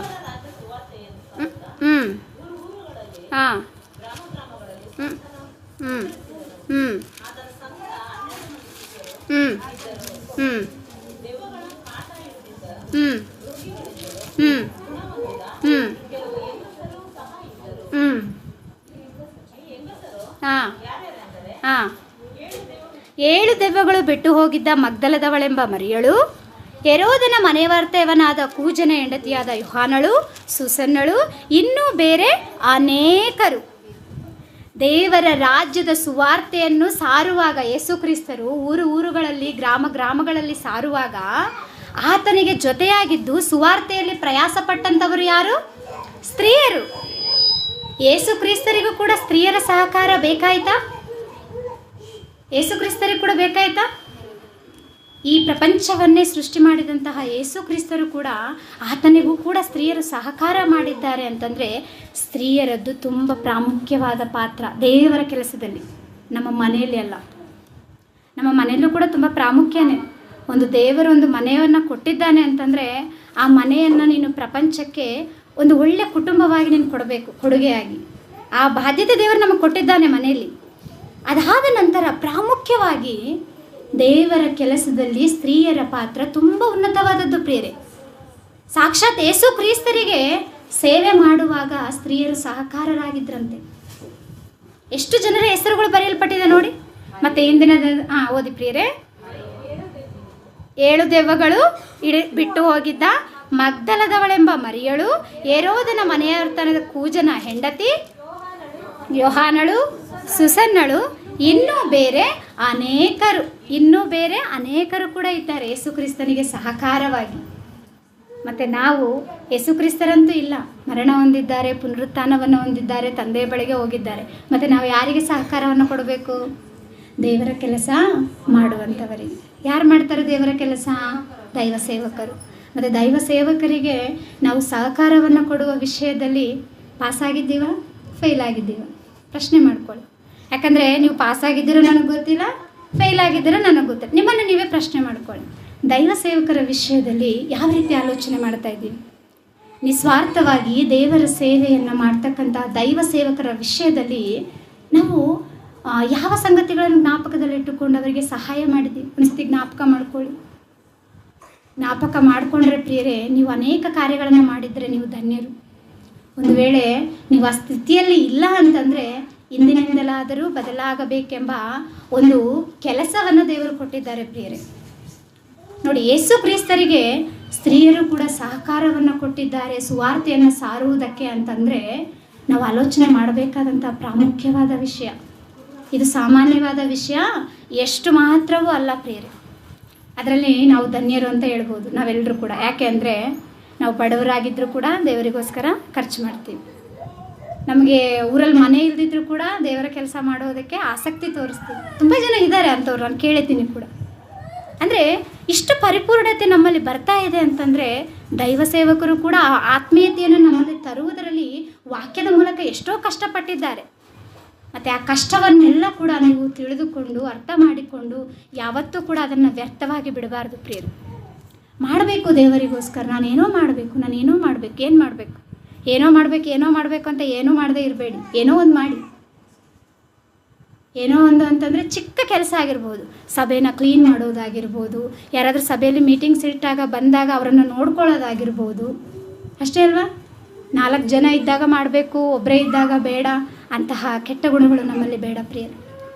ಒಂದು ವೇಳೆ ಅಂತಹ ಗುಣಗಳೇನಾದರೂ ನಮ್ಮಲ್ಲಿ ಇದ್ದರೆ ನಾವು ಸರಿಪಡಿಸಿಕೊಳ್ಳೋಣ ವಾಕ್ಯದ ಮುಖಾಂತರ. ಪ್ರೀತಿಯಿಂದ ದೇವರು ನಮ್ಮೊಂದಿಗೆ ಹೇಳ್ತಾ ಇದ್ದಾರೆ. ಪ್ರೀತಿಯಿಂದ, ಕೋಪದಿಂದ ಅಲ್ಲ, ಪ್ರೀತಿಯಿಂದ ಹೇಳುವಾಗ ಆ ಮಾತುಗಳನ್ನು ಸ್ವೀಕರಿಸಿ ದೇವರ ಕೆಲಸದಲ್ಲಿ ನಾವು ಸಹಕಾರರಾಗಿದ್ದರೆ ಸಂತೋಷ ಪಡುವಂತಹದ್ದು ಪಾಸ್ಟರ್ ಅಲ್ಲ, ದೇವರು. ಯಾರು ಸಂತೋಷ ಪಡ್ತಾರೆ? ದೇವರು ಸಂತೋಷ ಪಡ್ತಾರೆ ಪ್ರಿಯರೇ. ಆದ್ದರಿಂದ ಆ ವಿಷಯಗಳು ಯಾವಾಗಲೂ ಕೂಡ ನಿಮ್ಮ ಜ್ಞಾನದಲ್ಲಿ, ನಿಮ್ಮ ಆಲೋಚನೆಯಲ್ಲಿ ಇರಬೇಕು. ಪ್ರಪಂಚ ಅನ್ನೋದು ಯಾವ ರೀತಿ ಇದೆ ಅಂತಂದರೆ, ಕೆಟ್ಟ ಕೆಲಸಕ್ಕೂ ಸಹಕರಿಸೋರು ಇರ್ತಾರೆ, ಒಳ್ಳೆಯ ಕೆಲಸಕ್ಕೂ ಸಹಕರಿಸೋರು ಇರ್ತಾರೆ. ಸತ್ಯವೇದದಲ್ಲಿ ಕೂಡ ದೇವರು ಭಕ್ತರನ್ನು ಕುರಿತು ಬರೆಸಿದ್ದಾರೆ, ಭಕ್ತಿಹೀನರನ್ನು ಕುರಿತು ಕೂಡ ಬರೆಸಿದ್ದಾರೆ. ಕೆಟ್ಟದ್ದಕ್ಕೆ ಸಹಕಾರ ಮಾಡಿದಂಥವರಲ್ಲಿ ನಮಗೆ ಗೊತ್ತು, ಅತಲ್ಯ ತನ್ನ ಮಗನನ್ನು ಯಾವ ರೀತಿ ಬೆಳೆಸ್ತಾಳೆ? ಕೆಟ್ಟದ್ದಾಗಿ. ಅಂದರೆ ಕೆಟ್ಟದ್ದಕ್ಕೋಸ್ಕರ ಸಹಕಾರ ಮಾಡಿದ್ಲು. ಮತ್ತು ದೇವರು 2 ನಮ್ಮ ಕಣ್ಣ ಮುಂದಿಟ್ಟಿದ್ದಾರೆ. 2, 1 ಮಾತ್ರ ಇಟ್ಟಿಲ್ಲ. ಸ್ವಾತಂತ್ರ್ಯವನ್ನು ಕೊಟ್ಟು ನಮಗೆ ದೇವರು 2 ಕಾರ್ಯಕ್ರಮಗಳನ್ನು ನಿನ್ನ ಮುಂದೆ ಇಟ್ಟಿರುವಾಗ ನೀನು ಆಯ್ಕೆ ಮಾಡಿಕೊಳ್ತಕ್ಕಂಥ ಕಾರ್ಯಕ್ರಮ ಯಾವುದು? ಒಳ್ಳೆಯದಾ ಕೆಟ್ಟದ್ದ? ಒಳ್ಳೆಯದೇ ಮಾಡ್ಕೊಳ್ಬೇಕು ಪ್ರಿಯರೇ. ಯಾಕಂತಂದರೆ ನಮ್ಮ ದೇವರು ಯಾರು? ಪರಿಶುದ್ಧರು. ಹಾಗಿರುವಾಗ ನಮಗೆಲ್ಲಿದೆ ಆ ಪರಿಶುದ್ಧತೆ? ವಾಕ್ಯವನ್ನು ಕೇಳ್ತಾ ಇದ್ದೀವಿ, ನಮಗೆ ಆ ಪರಿಶುದ್ಧತೆ ಇದೆಯಾ? ಒಂದ್ಸತಿ ಆಲೋಚನೆ ಮಾಡ್ಕೊಳ್ಳಿ ಪ್ರಿಯರೇ. ಇಂದಿನ ದಿನದಲ್ಲಿ ನಾವು ಕೂಡ ಬೈಬಲನ್ನು ಓದ್ತಾ ಇದ್ದೀವಿ ಅಂತಂದರೆ, ಕನ್ನಡ ಭಾಷೆಯಲ್ಲಿ ನಾನು ಬೈಬಲ್ ಓದ್ತಾ ಇದ್ದೀನಿ ಅಂದರೆ ಕನ್ನಡದಲ್ಲಿ ಟ್ರಾನ್ಸ್ಲೇಷನ್ ಮಾಡಿ ನಮಗೆ ಸಹಕಾರ ಮಾಡಿದಂಥವ್ರು ನಮ್ಮ ಹಿಂದೆ ಇರ್ತಾರೆ. ನಮಗೆ ಗೊತ್ತಿರೋದಿಲ್ಲ, ಆದರೆ ಅವ್ರ ಬಗ್ಗೆ ನಾವು ಓದ್ತಾ ಇದ್ದೀವಿ ಅಂತಂದರೆ ಈ ಬೈಬಲ್ ಕನ್ನಡ ಭಾಷೆಯಲ್ಲಿ ಬರೋದಕ್ಕೆ ಎಷ್ಟು ಜನ ಕಷ್ಟಪಟ್ಟಿರ್ತಾರೆ, ಎಷ್ಟು ಜನ ಸಹಕಾರವನ್ನು ಕೊಟ್ಟಿರ್ತಾರೆ, ಹೌದಲ್ಲ? ತೆಲುಗು ನೀವು ಓದಂಥ ಬೈಬಲಲ್ಲಿ ಕೂಡ ಅಷ್ಟೇ. ವಿಶಾಖಪಟ್ಟಣದಲ್ಲಿ ಯಾರು ಆನಂದ್ ರಾವ್ ಅನ್ನೋ ಒಬ್ಬ ವ್ಯಕ್ತಿ ತೆಲುಗು ಬೈಬಲನ್ನು ಭಾಷಾಂತರ ಮಾಡ್ತಾನೆ. ಅಂದರೆ ಇಂದಿನ ದಿನದಲ್ಲಿ ನಾವು ತೆಲುಗು ಓದ್ತಾ ಇದ್ದೀವಿ ಅಂತಂದರೆ ಆನಂದ್ ರಾವ್ ಎಂಬ ವ್ಯಕ್ತಿ ದೇವರ ಕೆಲಸದಲ್ಲಿ ಸಹಕಾರ ಕೊಟ್ಟಿದ್ದಕ್ಕೆ ತಾನೇ ನಾವು ಓದ್ತಾ ಇದ್ದೀವಿ. ಈ ವಿಷಯಗಳನ್ನು ನಾವು ಜ್ಞಾಪಕ ಮಾಡಿಕೊಂಡ್ರೆ ಪ್ರಿಯ, ದೇವರ ಕೆಲಸದಲ್ಲಿ ಸಹಕಾರ ಅನ್ನೋದು ತುಂಬ ಪ್ರಾಮುಖ್ಯ. ಬೈಬಲಲ್ಲಿ ಭಕ್ತರು ಅಂತ ಮಾತನಾಡ್ಕೊಳ್ತೀವಿ, ಆದರೆ ಆ ಭಕ್ತರ ಹಿಂದೆ ಸ್ತ್ರೀಯರಿದ್ದಾರೆ, ಸಹಕಾರ. ಇದು ಹೆಮ್ಮೆಯ ವಿಷಯ ಅಲ್ವಾ? ಹೆಮ್ಮೆ ವಿಷಯನ, ಆಳಬೇಕಾದಂಥ ವಿಷಯನ. ಯಾರ ಮುಖದಲ್ಲಿ ನಂಗೆ ಸಂತೋಷ ಕಾಣಿಸ್ತಿಲ್ಲ. ಹೆಮ್ಮೆ ವಿಷಯ ಅಲ್ವಾ? ಸ್ತ್ರೀಯರಿಂದ ದೇವರು ಕೂಡ ಆ ಕೆಲಸವನ್ನು ಅಪೇಕ್ಷೆ ಮಾಡ್ತಿದ್ದಾರೆ ಪ್ರಿಯರೇ. ನಮ್ಮಿಂದ ಆಗೋ ಕೆಲಸವನ್ನು ನಾವು ಮಾಡೋಣ. ಮಕ್ಕಳಿಗೆ ನಾನು ತುಂಬ ಜನ ಮಕ್ಕಳು ನೋಡ್ತೀನಿ, ಯಾವಾಗಲೂ ವೈಟ್ ಫೀಲ್ಡಿಗೆ ಬಂದಾಗ ಆ ಮಕ್ಕಳಿಗೆಲ್ಲ ಯಾರಾದರೂ ಒಬ್ಬರು ಸಂಡೇ ಸ್ಕೂಲ್ ಮಾಡಿ ದೇವರ ಜ್ಞಾನವನ್ನು ಹೇಳ್ಕೊಡಿ. ಭಾನುವಾರನೇ ಅಂತೀರಿ, ನಿಮ್ಗೆ ಯಾವಾಗ ಸಮಯ ಸಿಕ್ಕರೆ ಆಗ ಹೇಳ್ಕೊಡಿ. ಒಂದು ಕ್ರಮ, ಅದೇ ಮಾಡಬೇಕು ಇದೇ ಮಾಡಬೇಕು ಅಂತಲ್ಲ, ನಿನಗೆ ಕೈಗೆ ಬರ್ತಕ್ಕಂಥ ಪ್ರತಿಯೊಂದು ಕೆಲಸವನ್ನು ಕೂಡ ಶಕ್ತಿ ಲೋಪವಿಲ್ಲದಂತೆ ಮಾಡುವಂತ ಹೇಳ್ತಾರೆ ದೇವರು. ಮತ್ತು ನಾವು ದೇವರ ಕೆಲಸದಲ್ಲಿ ಶಕ್ತಿ ಲೋಪವನ್ನು ತೋರಿಸ್ತಾ ಇದ್ದೀವ? ಒಂದು ವೇಳೆ ಆ ರೀತಿ ತೋರಿಸುವಂಥ ಸ್ಥಿತಿಯಲ್ಲಿದ್ದರೆ ದೇವರು ನನ್ನೊಂದಿಗೆ ಮಾತನಾಡ್ತಿದ್ದಾನೆ ಅಂತ ನೀವು ಅಂದ್ಕೊಳ್ಳಿ ಪ್ರಿಯ, ನಿಮ್ಮೊಂದಿಗೆ ಮಾತನಾಡ್ತಿದ್ದಾನೆ ದೇವರು. ಆದ್ದರಿಂದ ಅಂತಹ ಸ್ಥಿತಿಯಲ್ಲಿ ನಾವಿರಬಾರದು. ಸ್ತ್ರೀಯರ ಪಾತ್ರ ಅನ್ನೋದು ತುಂಬ ಪ್ರಾಮುಖ್ಯವಾದದ್ದು. ಸತ್ಯವೇದದಲ್ಲಿ ಕೂಡ ಒಬ್ಬ ಸ್ತ್ರೀ ತನಗೆ 3 ಮಕ್ಕಳಿರ್ತಾರೆ. 3 ಮಕ್ಕಳಿರುವಾಗ ಆ 3 ಮಕ್ಕಳನ್ನು ಪ್ರವಾದಿಯರನ್ನಾಗಿ ಬೆಳೆಸ್ತಾಳೆ ಗೊತ್ತಾ? ಯಾರಾಕೆ? ಆಮ್ರಾಮು, ಯೋಕೆಬೆದು. ಯಾರು ಇವರು? ಮೋಶೆಯ ತಂದೆ ತಾಯಿ. ಆಕೆಯ 3 ಮಕ್ಕಳು ಕೂಡ, 3 ಮಕ್ಕಳು ದೇವರ ಜ್ಞಾನದಲ್ಲಿ ನಡೆಸ್ಬೇಕಂದ್ರೆ ಎಷ್ಟು ಕಷ್ಟ ಹೇಳಿ, ಹೌದಲ್ಲ? ನಮಗಿರ್ತಕ್ಕಂಥ ಒಬ್ಬರು ಮಕ್ಕಳೇ, ಅಮ್ಮ ಡ್ರೆಸ್ ಹಾಕ್ಕೋಬೇಡಮ್ಮ, ಬೇರೆ ಡ್ರೆಸ್ ಹಾಕ್ಕೊಂಬಂದ್ರೆ ಇಲ್ಲ ಮಮ್ಮಿ ನನಗೆ ಇದೇ ಬೇಕು ಅಂತಾರೆ ಒಬ್ಬರಿಗೆ. ಅಷ್ಟೇ ಅಲ್ವಾ? ತಂದೆ ತಾಯಿಗೆ ಮಕ್ಕಳೇನಾದರೂ ಮರ್ಯಾದೆ ಕೊಟ್ಟು ಮಾತಾಡ್ತಾರೆ ಪ್ರೆಸೆಂಟ್ ಈ ಕಾಲದಲ್ಲಿ? ತುಂಬ ಕಡಿಮೆ ಅಲ್ವಾ? ಮತ್ತು 3 ಮಕ್ಕಳನ್ನು ದೇವರ ಜ್ಞಾನದಲ್ಲಿ ಬೆಳೆಸಿ ದೈವ ಜನರನ್ನಾಗಿ ನಿಲ್ಲಿಸಿದ್ದಾಳೆ ಅಂತಂದರೆ ತಾಯಿಯ ಪಾತ್ರ ಅನ್ನೋದು ತುಂಬ ಪ್ರಾಮುಖ್ಯವಾದದ್ದು. ನಾವು ಕೂಡ ಇಂದಿನ ದಿನದಲ್ಲಿ ತಾಯಂದಿರಾಗಿದ್ದು ನಮ್ಮ ಮಕ್ಕಳ ವಿಷಯದಲ್ಲಿ ನಾವು ಏನು ಮಾಡಬೇಕು? ಸಹಕಾರ ನನ್ನ ಮಕ್ಕಳಿಗೆ ಏನು ಮಾಡಬೇಕು ದೇವರ ಕೆಲಸದಲ್ಲಿ? ಯಾಕಂದರೆ ಮಕ್ಕಳನ್ನ ಎಷ್ಟು ಪ್ರೀತಿಸ್ತೀವಿ ತಂದೆ ತಾಯಿ ಅಂತಂದರೆ, ನಾವು ಹೊಟ್ಟೆ ಹಸ್ತಿದ್ರೂ ಪರವಾಗಿಲ್ಲ, ನನ್ನ ಮಕ್ಕಳು ಹೊಟ್ಟೆ ತುಂಬಬೇಕು ಅಂತ ಅಂದ್ಕೊಳ್ತೀವಿ, ಹೌದಲ್ವಾ? ನಾನು ಹಳೆಯ ಬಟ್ಟೆ ಹಾಕ್ಕೊಂಡ್ರೂ ಪರವಾಗಿಲ್ಲ, ನನ್ನ ಮಕ್ಕಳು ಹೊಸ ಬಟ್ಟೆ ಹಾಕ್ಕೋಬೇಕು ಅಂತ ಆಸೆ ಪಡ್ತೀವಿ, ಹೌದಲ್ಲ? ನನ್ನ ಕೈ ಎಷ್ಟೇ ಮಣ್ಣಾದರೂ ಕೂಡ ನನ್ನ ಮಕ್ಕಳ ಕೈ ಸ್ವಚ್ಛವಾಗಿರಬೇಕು ಅಂದ್ಕೊಳ್ತೀವಿ. ತಂದೆ ತಾಯಿಯರ ಪ್ರೀತಿ ಯಾವ ರೀತಿ ಇಟ್ಟಿದ್ದಾನೆ ಅಂದರೆ, ದೇವರು ತನ್ನ ಪ್ರೀತಿಯನ್ನು ತಂದೆ ತಾಯಿಯಲ್ಲಿ ಇಟ್ಟಿದ್ದಾನೆ. ಮತ್ತು ಅಷ್ಟು ಪ್ರೀತಿಸುವಂತಹ ಮಕ್ಕಳು ದೊಡ್ಡವರಾದ ಮೇಲೆ ಪಾಪದ ಲೋಕದಲ್ಲಿ ಬಿದ್ದು ಪಾಪಕ್ಕೆ ಒಳಪಟ್ಟು ತಮ್ಮ ಆತ್ಮವನ್ನು ನರಕಕ್ಕೆ ಪಾತ್ರರನ್ನಾಗಿ ಮಾಡಿಕೊಂಡ್ರೆ ನಿಮ್ಮ ಹೊಟ್ಟೆ ಉರಿಯಲು ಒಂದು ಸತಿ ಆಲೋಚನೆ ಮಾಡಿ. ನಿಮ್ಮ ಮಕ್ಕಳು ಏನೋ ಒಂದು ಕೈ ಸುಟ್ಕೊಂಡ್ರೆ ಎಷ್ಟು ಬೇಜಾರಾಗುತ್ತೆ ನಿಮಗೆ. ನನ್ನ ಮಗಳಿಗೆ ಬರುವಾಗ ಜ್ವರ ನೋಡುವಾಗ ನನಗೆ ಅವಳು ಬಿಟ್ಟು ಬರೋಕ್ಕೆ ಒಂಥರ ಅನ್ನಿಸ್ತು. ಅಂದರೆ ಒಂದು ಚಿಕ್ಕ ಜ್ವರ ಬಂದ್ರೇ ನಾವು ತಡ್ಕೊಳ್ಳೋದಿಲ್ಲ ಮಕ್ಕಳಿಗೆ. ಮತ್ತು ದೊಡ್ಡವರಾದ ಮೇಲೆ ಅವರು ಬೆಂಕಿ ಕೆರೆಗೆ ನಿತ್ಯಾಗ್ನಿ ದಂಡನೆಗೆ ಹೋದರೆ ನಮ್ಮ ಹೊಟ್ಟೆ ಉರಿಯುತ್ತೆ ಇಲ್ಲ ಹೇಳಿ? ಆ ಸ್ಥಿತಿ, ಆ ಭಯಂಕರವಾದ ಸ್ಥಿತಿ ನಮಗೆ ಬರಬಾರ್ದು ಅಂತಂದರೆ ಸ್ತ್ರೀಯರಾದಂತಹ ನಾವು, ತಾಯಿ ತಂದೆಯರಾದಂತಹ ನಾವು ಮಕ್ಕಳ ವಿಷಯದಲ್ಲಿ ದೇವರಿಗೆ ಸಂಬಂಧಪಟ್ಟ ಸಹಕಾರವನ್ನು 100% ಫಿಲ್ ಮಾಡಬೇಕು ಪ್ರಿಯರೇ. ಅದೇ ಇಂದಿನ ಸಂದೇಶ. ಶ್ರೇಷ್ಠರು ಅಂತ ಕರೆಸಿಕೊಳ್ತಕ್ಕಂತಹ ಭಕ್ತರ ಹಿಂದೆ ಸ್ತ್ರೀಯರ ಸಹಕಾರ. ಅಷ್ಟು ದೊಡ್ಡ ಭಕ್ತರು ಸ್ತ್ರೀಯರ ಸಹಕಾರದಿಂದ ಉನ್ನತ ಸ್ಥಾನಕ್ಕೆ ಹೋದರು. ಮತ್ತು ನಾವು ಕೂಡ ಸ್ತ್ರೀಯರಾಗಿದ್ದೀವಲ್ವ? ನಮ್ಮಿಂದ ಯಾರು ಉನ್ನತ ಸ್ಥಾನಕ್ಕೆ ಹೋಗ್ತಾರೆ? ಒಂದು ಸತಿ ಆಲೋಚನೆ ಮಾಡಿ. ನೀವು ಬದುಕಿರ್ಬೋದು, ಸತ್ತೋಗ್ಬೋದು. ಆಮೇಲೆ ನೀವು ಹೇಳಿದಂತಹ ವಾಕ್ಯ ಅನೇಕ ವರ್ಷಗಳ ನಂತರ ಅವರ ಮನಸ್ಸಿನಲ್ಲಿ ಫಲಿಸಿ 100ರಷ್ಟು ಪ್ರತಿಫಲವನ್ನು ಕೊಡುತ್ತೆ ಗೊತ್ತಾ? ನಿಮ್ಮ ಆಹಾರವನ್ನು ನೀರಿನ ಮೇಲೆ ಹಾಕಿರಿ, ಅದು ಬಹಳ ದಿನಗಳಾದ ಮೇಲೆ ಕಾಣಿಸುತ್ತೆ ಅಂತ ಸತ್ಯವೇದದಲ್ಲಿ ಬರೆಯಲ್ಪಟ್ಟಿರುತ್ತೆ. ಅನೇಕರಿಗೆ ನಾವು ದೇವರ ವಾಕ್ಯವನ್ನು ಹೇಳಬೇಕು ಪ್ರಿಯರೇ, ದೇವರ ಜ್ಞಾನದಲ್ಲಿ ಬೆಳೆಸಬೇಕು. ಭಕ್ತಿವಂತರನ್ನಾಗಿ ಬೆಳೆಸುವುದಕ್ಕೆ ಸ್ತ್ರೀಯರಾದಂತಹ ನಾವು ಅನೇಕ ಸಹಕಾರವನ್ನು ಮಾಡಬೇಕು. ದೈವ ಸೇವಕರ ವಿಷಯದಲ್ಲಿಯೂ ಕೂಡ ಅಷ್ಟೇ. ಅವರೇ ಬರಬೇಕು, ಅವರೇ ಮಾಡಬೇಕು. ಎಲ್ಲ ಮೀಟಿಂಗ್ಸಲ್ಲಿ ನೋಡಿ ಫಸ್ಟ್ ಬರೋದು ಪಾಸ್ಟ್ರೇ. ಯಾಕೆ? ಪಾಸ್ಟ್ರಿಗೇನು ಬೇರೆ ಕೆಲಸ ಇರಲ್ವಾ? ಇರುತ್ತೆ. ಕಾರಣ ಏನು? ಅವರು ದೇವರ ಮಾತುಗಳನ್ನು ಹೇಳಬೇಕು ಅಂತ ಬರ್ತಾರೆ. ಅವರಿಗೆ ನಾವು ಕೊಡ್ತಕ್ಕಂಥ ಮರ್ಯಾದೆ ಏನು ಪ್ರಿಯರೇ? ಅದರಿಂದ ಸಭೆಯ ಕಾರ್ಯಕ್ರಮಗಳಲ್ಲಾಗಿರಬಹುದು ಅಥವಾ ಸ್ತ್ರೀಯರಾದಂತಹ ನೀವು ನಿಮ್ಮ ಜೀವನದಲ್ಲಿ ನೀವು ಪೋಷಿಸ್ತಕ್ಕಂಥ ಪಾತ್ರದ ವಿಷಯದಲ್ಲಾಗಿರಬಹುದು, ತುಂಬ ಎಚ್ಚರಿಕೆಯಿಂದ ಇರಿ. ಆ ರೀತಿ ಇದ್ದರೆ ದೇವರು ನಮ್ಮನ್ನು ಉನ್ನತವಾದ ಸ್ಥಾನಕ್ಕೆ ಏರಿಸ್ತಾನೆ. ಇನ್ನೊಂದು ವಿಷಯ ಗೊತ್ತಾ? ನಮ್ಮ ಮಕ್ಕಳ ಭವಿಷ್ಯವನ್ನು ದೇವರು ಬಂಗಾರ ಮಾಡ್ತಾರೆ. ನಂಬಿಕೆ ಇಟ್ಟು ದೇವರ ಕೆಲಸದಲ್ಲಿ ಯಾವಾಗಲೂ ಇದ್ದು ನೀವು ದೇವರ ಜ್ಞಾನದಲ್ಲಿ ಅವ್ರನ್ನ ಬೆಳೆಸಿ, ಅವರ ಭವಿಷ್ಯ ಬಂಗಾರ. ಕಟ್ಟಿಟ್ಟ ಬುತ್ತಿ ಅಂತ ಹೇಳ್ಬೋದು ಒಂದು ಮಾತಿನಲ್ಲಿ. 100% ಬರೆದಿಟ್ಕೊಳ್ಳಿ. ನೀವು ಮಾಡ್ತಕ್ಕಂಥ ಬಾಧ್ಯತೆಗಳನ್ನ ಮಕ್ಕಳ ವಿಷಯದಲ್ಲಿ ಮಾಡಿ, ಅವರ ಭವಿಷ್ಯ ಬಂಗಾರ ಆಗುತ್ತೆ. ಆದ್ದರಿಂದ ಸ್ತ್ರೀಯರಾದಂತಹ ನಮಗೂ ಕೂಡ ದೇವರು ಪಾತ್ರವನ್ನು ಕೊಟ್ಟಿದ್ದಾನೆ. ಆ ಪಾತ್ರವನ್ನು ಪೋಷಿಸುವ ವಿಷಯದಲ್ಲಿ ನಾವು ಯಾವ ರೀತಿ ಇದ್ದೀವಿ ಅನ್ನೋದನ್ನು ನೀವೆಲ್ಲರೂ ಕೂಡ ಪ್ರಶ್ನೆ ಮಾಡಿಕೊಳ್ಬೇಕು ಅಂತ ಹೇಳ್ತಾ, ನನ್ನನ್ನು ನಾನು ಎಚ್ಚರಿಸಿಕೊಳ್ಳುತ್ತಾ ನಿಮ್ಮೆಲ್ಲರಿಗೂ ಕೂಡ ಎಚ್ಚರಿಕೆಯ ಮಾತುಗಳನ್ನು ಹೇಳುತ್ತಾ ಈ 2ನೇ ತರಗತಿಯಲ್ಲಿ ಈ ಸಂದೇಶವನ್ನು ಮುಗಿಸ್ತಾ ಇದ್ದೇನೆ ಪ್ರಿಯರೇ. ಕಣ್ಮುಚ್ಚಿ ಪ್ರಾರ್ಥನೆ ಮಾಡಿಕೊಳ್ಳೋಣ. ಪರಿಶುದ್ಧನಾದ ಪರಲೋಕದಲ್ಲಿರುವ ನಮ್ಮ ತಂದೆಯೇ, ನಿಮ್ಮ ಉನ್ನತವಾದ ಶ್ರೇಷ್ಠವಾದ ನಾಮಕ್ಕೆ ವಂದನೆಗಳು, ಸ್ತೋತ್ರಗಳಪ್ಪ. ತಂದೆ, ಈ ಸಮಯದಲ್ಲಿ ನಿಮ್ಮ ಕೃಪೆಯ ಮೂಲಕ ತಂದೆ ಅಪ್ಪ ನಿಮ್ಮ ಮಾತುಗಳನ್ನು ಧ್ಯಾನಿಸುವುದಕ್ಕೆ ಈ ಒಂದು ದಿನದ ದೈವೋಕ್ತಿಗಳ ಪರಿಶೋಧನಾ ಕೂಟಕ್ಕೆ ತಂದೆ ನಮ್ಮನ್ನು ಬರಮಾಡಿ ನಿಮ್ಮ ಸಂಗತಿಗಳನ್ನು ಆಲೋಚನೆ ಮಾಡುವುದಕ್ಕೆ ನೀವು ತೋರಿಸಿಕೊಟ್ಟಂಥ ಕೃಪೆಗಾಗಿ ನಿಮಗೆ ವಂದನೆಗಳು ತಂದೆ. ಅನೇಕ ಸ್ತ್ರೀಯರನ್ನು ನಾವು ನೋಡ್ತಾ ಇದ್ದೇವಪ್ಪ ತಂದೆ. ಅಪ್ಪ, ದಾವೀದನಿಗೆ ತನ್ನ ತಾಯಿ ಸಹಕಾರವನ್ನು ಕೊಟ್ಟಳು, ತಿಮೋತಿಯನಿಗೆ ತನ್ನ ಅಜ್ಜಿ ತನ್ನ ತಾಯಿ ಸಹಕಾರವನ್ನು ಕೊಟ್ಟಳು, ಯೇಸು ಕ್ರಿಸ್ತರಿಗೂ ಕೂಡ ಅನೇಕ ಸ್ತ್ರೀಯರು ಸಹಕಾರವನ್ನು ಕೊಟ್ಟರು ತಂದೆ. ಮತ್ತು ನಾವು ಕೂಡ ಸ್ತ್ರೀಯರಾಗಿದ್ದೀವಿ, ನಮ್ಮ ಸಹಕಾರ ಯಾವ ರೀತಿ ಇದೆ ಎಂಬ ಅದ್ಭುತವಾದ ಪ್ರಶ್ನೆಗಳನ್ನು ನಮ್ಮ ಮನಸ್ಸಿನಲ್ಲಿ ನೀವು ಮೂಡಿಸಿ ಆ ಒಂದು ದೇವರ ಕೆಲಸದಲ್ಲಿ ಕಷ್ಟಪಡುವುದಕ್ಕೆ ತಂದೆ ನೀವೇ ನಮಗೆ ಜೊತೆಯಾಗಿದ್ದು ಜ್ಞಾನವನ್ನು ತಿಳುವಳಿಕೆಯನ್ನು ನಮಗೆ ಅನುಗ್ರಹಿಸಿ ನಿಮ್ಮ ಮಾರ್ಗದಲ್ಲಿ ನಮ್ಮೆಲ್ಲರನ್ನು ಕೂಡ ನಡೆಸಬೇಕೆಂದು ಬೇಡಿಕೊಳ್ಳುತ್ತಾ, ನಿಮ್ಮ ಮಕ್ಕಳು ಆಸಕ್ತಿಯಿಂದ ಕೇಳಿದರೆ ಜ್ಞಾಪಕ ಮಾಡಿಕೊಳ್ಳಿರಿ. ಕೇಳಿದಂಥ ಪ್ರತಿಯೊಂದು ಮಾತು ಕೂಡ ತಂದೆ, ಅವರೆಲ್ಲಿದ್ದರೂ ಕೂಡ ತಂದೆ ಆ ಮಾತುಗಳನ್ನು ಜ್ಞಾಪಕದಲ್ಲಿಟ್ಟುಕೊಂಡು ಪರಿಶುದ್ಧವಾದ ಪ್ರವರ್ತನೆಯಿಂದ ನಿಮ್ಮ ಕೆಲಸದಲ್ಲಿ ಸಹಕಾರರಾಗಿರುವುದಕ್ಕೆ ಸಹಾಯವನ್ನು ಅನುಗ್ರಹಿಸಿರಿ ತಂದೆ. ನಿಮ್ಮ ಕೃಪೆಯುಳ್ಳ ಹಸ್ತಕ್ಕೆ ನಮ್ಮೆಲ್ಲರನ್ನು ಒಪ್ಪಿಸಿಕೊಳ್ಳುತ್ತಾ ಇಷ್ಟು ಹೊತ್ತಿನವರೆಗೂ ತಂದೆ ನಿಮ್ಮ ಮಾತುಗಳನ್ನು ಪ್ರಕಟಿಸುವುದಕ್ಕೆ ನೀವು ನನಗೆ ಸಹಾಯ ಮಾಡಿದ್ದಕ್ಕೋಸ್ಕರ ನಿಮ್ಮ ಕೃತಜ್ಞತೆಗಳನ್ನು ಸಲ್ಲಿಸಿಕೊಳ್ಳುತ್ತಾ, ಸಮಸ್ತ ಘನ ಮಹಿಮೆ ಪ್ರಭಾವಗಳು ನಿಮಗೆ ಸಲ್ಲಿಸುತ್ತಾ ನಮ್ಮ ಕರ್ತರಾದ ಯೇಸು ಕ್ರಿಸ್ತರ ಹೆಸರಿನಲ್ಲಿ ಈ ಪ್ರಾರ್ಥನೆಯನ್ನು ಬೇಡಿ ಹೊಂದಿದ್ದೇವೆ ಪರಲೋಕದಲ್ಲಿರುವ ನಮ್ಮ ತಂದೆಯೇ, ಆಮೆನ್. ಎಲ್ಲರಿಗೂ ವಂದನೆಗಳು.